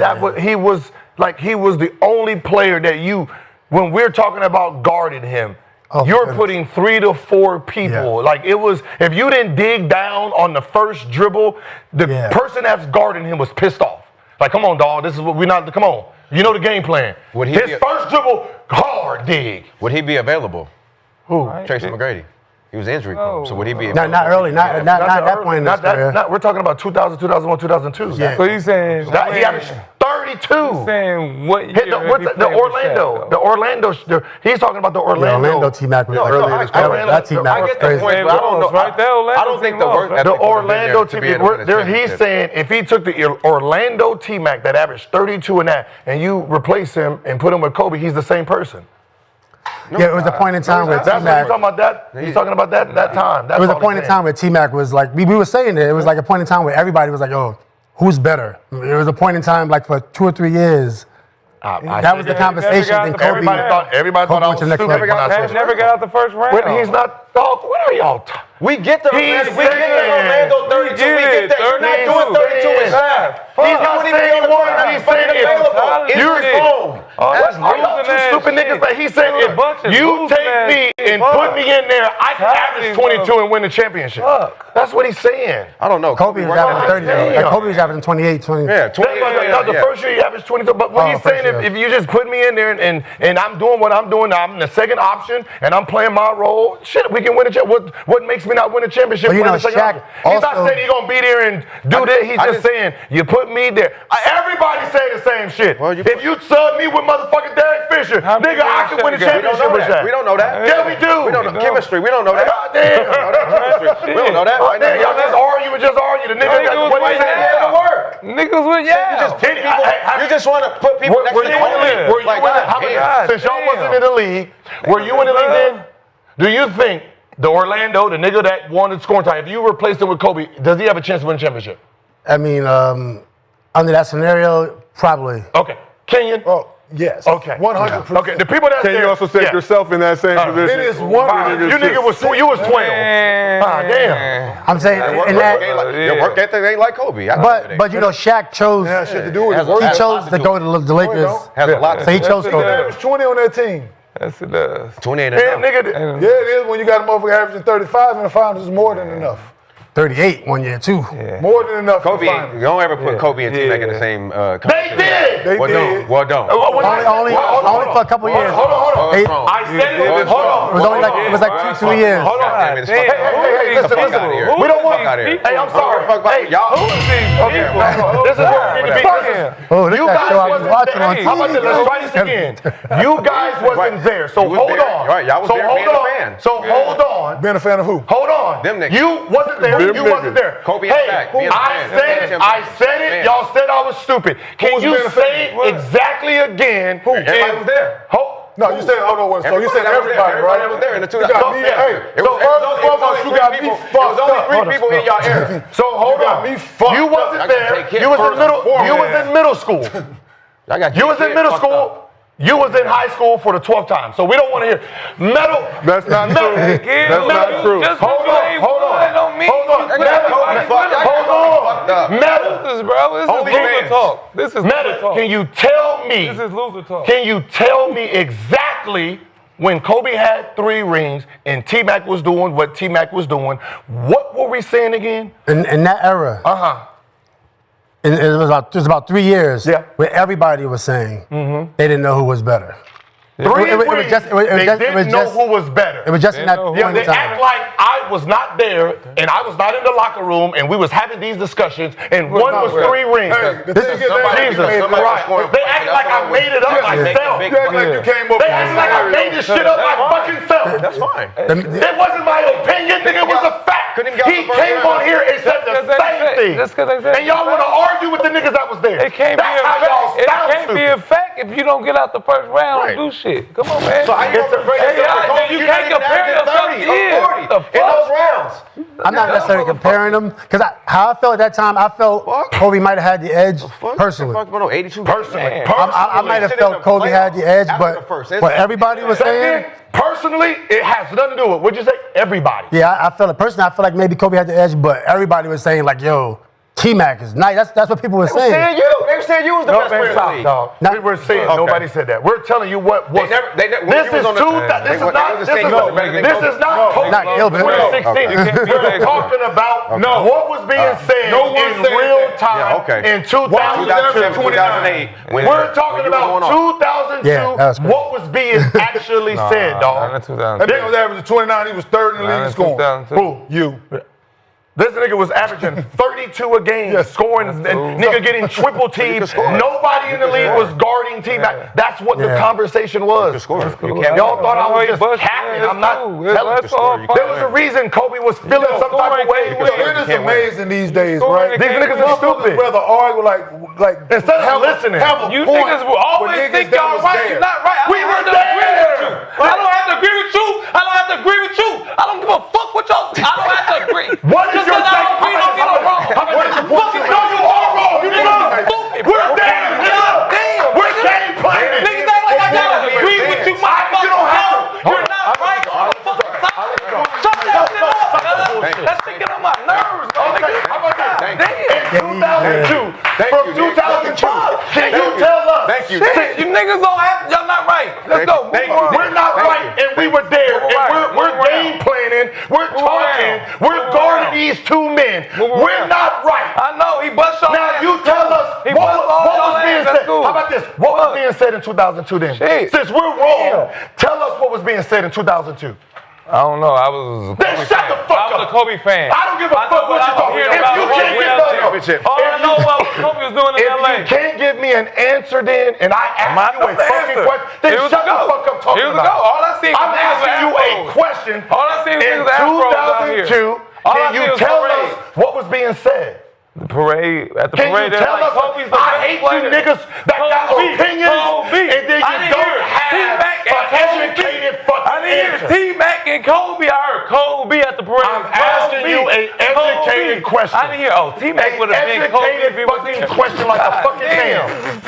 In 2002, when he had 3 rings, can you tell me with your educated self what was being said about T-Mac and Kobe?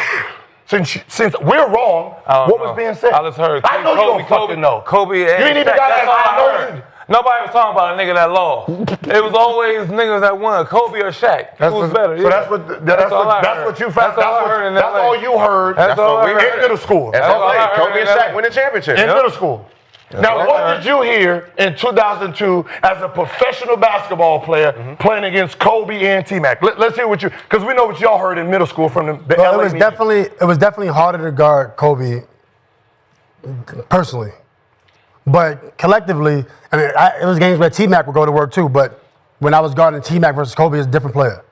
You know, I mean, they had similar moves, like they both could spin right, they could fade right, they could fade left, but collectively, what people were saying, it was an era and point in time where nobody really knew at that point in time.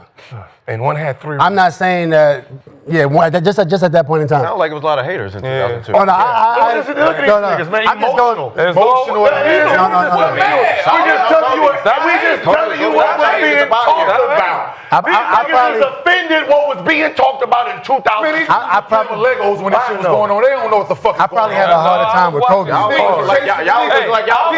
have no Legos too. All I seen was sweet. These niggas playing with their money. Niggas came out but you want to know? But get these shits out here. Get these shits out here. They have no idea, and you want to continue to have this conversation. Hey, because Shaq have went to. You're right. Because Shaq have went to somewhere T-Mac was at if he wanted to. Because Shaq chose to go to LA, and then he's trying to win titles. Yeah. So could he have gone? I wonder if he could have gone where T-Mac was in Toronto at the time, right? No, where was T-Mac? Hold on. No, T-Mac was in Orlando. No, he wasn't in Orlando. He was in Toronto. He was in Toronto. Yeah, that was. Maybe he's not going to go to Toronto. Okay, you're 2009, the 2019, right? The 10. Team 2010. Oh, no, 9 Rockets or 10 the Rockets? Yeah, 8-9. That team was crazy. Did y'all have, like, starting off the season, did y'all feel y'all had a chance to win? That team was crazy. That was the deepest team I've been on. Well, when you look at that team, listen, I got there, I was playing 5 minutes. You know when you get to a team and they say you're going to play and you don't? And you're like, damn, I'm in my prime. I'm 28, and I'm not playing. I'm playing 5 minutes a game. I'm like, oh, my career. yo, my guy, it was difficult, right? So I'm like, one time, Coach Allen, who I love, put me in the game. It was like, I don't know, 30 seconds, like a minute. Because Shane was there. They already had chemistry. They just won 33 in a row last year. They add me, and I'm just a piece at this point. Because, you don't. So then T-Mac got hurt. Right? That's what Aaron Brooks too, right? Aaron Brooks was there. Actually, Rafer was there, and I think Aaron came. Oh, no, okay. Kyle Lowry came. Kyle Lowry came. Yeah, we had Aaron Brooks, Scola, that hook. Man. Scola's nice. That team was sick, yo. So the injuries kind of fucked that team off. Yeah, I mean, we took the Lakers to 7 with no T-Mac. With Yao broke his foot game 3, and Dikembe broke his knee, and he was 43. But keep in mind, Dikembe was averaging 10 and 10 against the Portland Trailblazers. We was a 6 seed. He was a 3 seed. Dikembe was blocking everything at the rim. You've at 43. Damn. Anything coming to the rim. Damn. You know what I mean? You gotta look at those highlights. He was hurt? Yes. So Dikembe? Some games. Oh, T-Mac didn't That's why play. y'all made it past the first round. T-Mac didn't play past. T-Mac ain't. When T-Mac got hurt, I started. That's when I started playing. Yeah. When T-Mac got hurt. That was his best team that could have won a championship. That team could have won a championship. If he wasn't hurt, that team would have won. Maybe.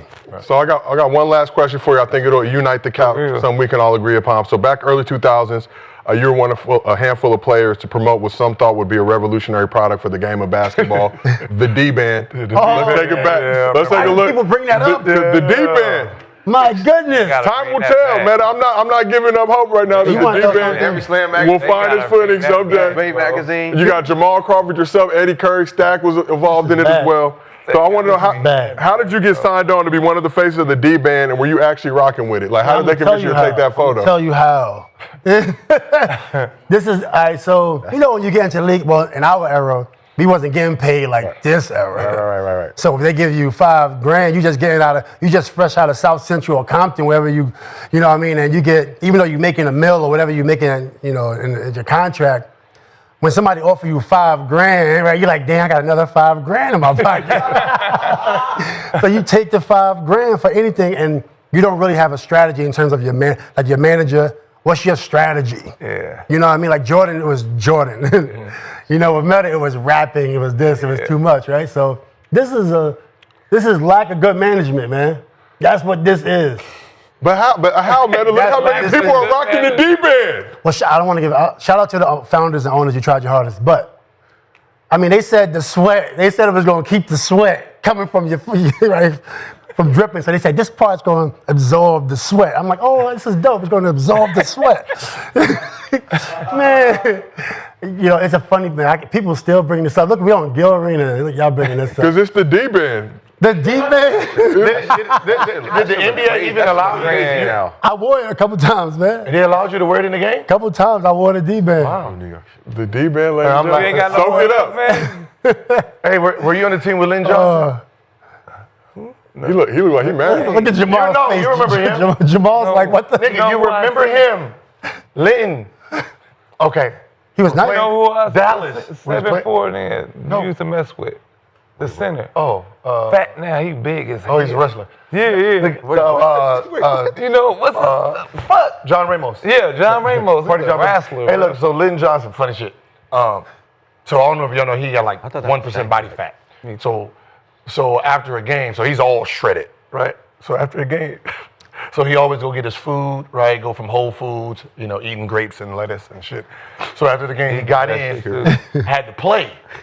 So we go to the locker room, he in there spazzing. Screaming. Fuck up, man. Screaming, dog. Deshaun looking at us said, shit. That's what happens when you eat that rabbit food. Better start putting some meat in your body, boy. And that's what you eat that shit, baby. On a plane eating beans. His body went to Yeah, he was cramping everywhere, bro. He was cramping neck, but he couldn't. He just cramped. Yo, every piece, everything was just cramped, just lumps everywhere. Like, You ain't got no body fat. That shit. He ain't got no I had fat. 3.5%. I used to cramp up like shit. He cramping like shit. Never seen. I was like, oh, I'm good. Yeah, we sweat. You get the sweat. Never Don't hold no. Listen. cramp up during the game, IVs at halftime, all kind of shit, That's bro. not eating like no protein. Just eating rabbit food. Once you start sweating, Right. nigga, that shit get tight. Hey, once you put that leg like this, You ain't got nothing to hold on to. That's it. Just everything. Body cramp, neck, head, toes, everything. Calves during the game. This man is Like, I used to play with calf sleeves on sometimes, but in the middle of the game, nigga doing the free throw. Yeah. Nigga, you see me over there, nigga. Give me the scissors, nigga, on the tip. I gotta cut them motherfuckers off because I'm about to cramp up out that bitch. Damn. Muscles gotta breathe. Motherfuckers ain't breathing.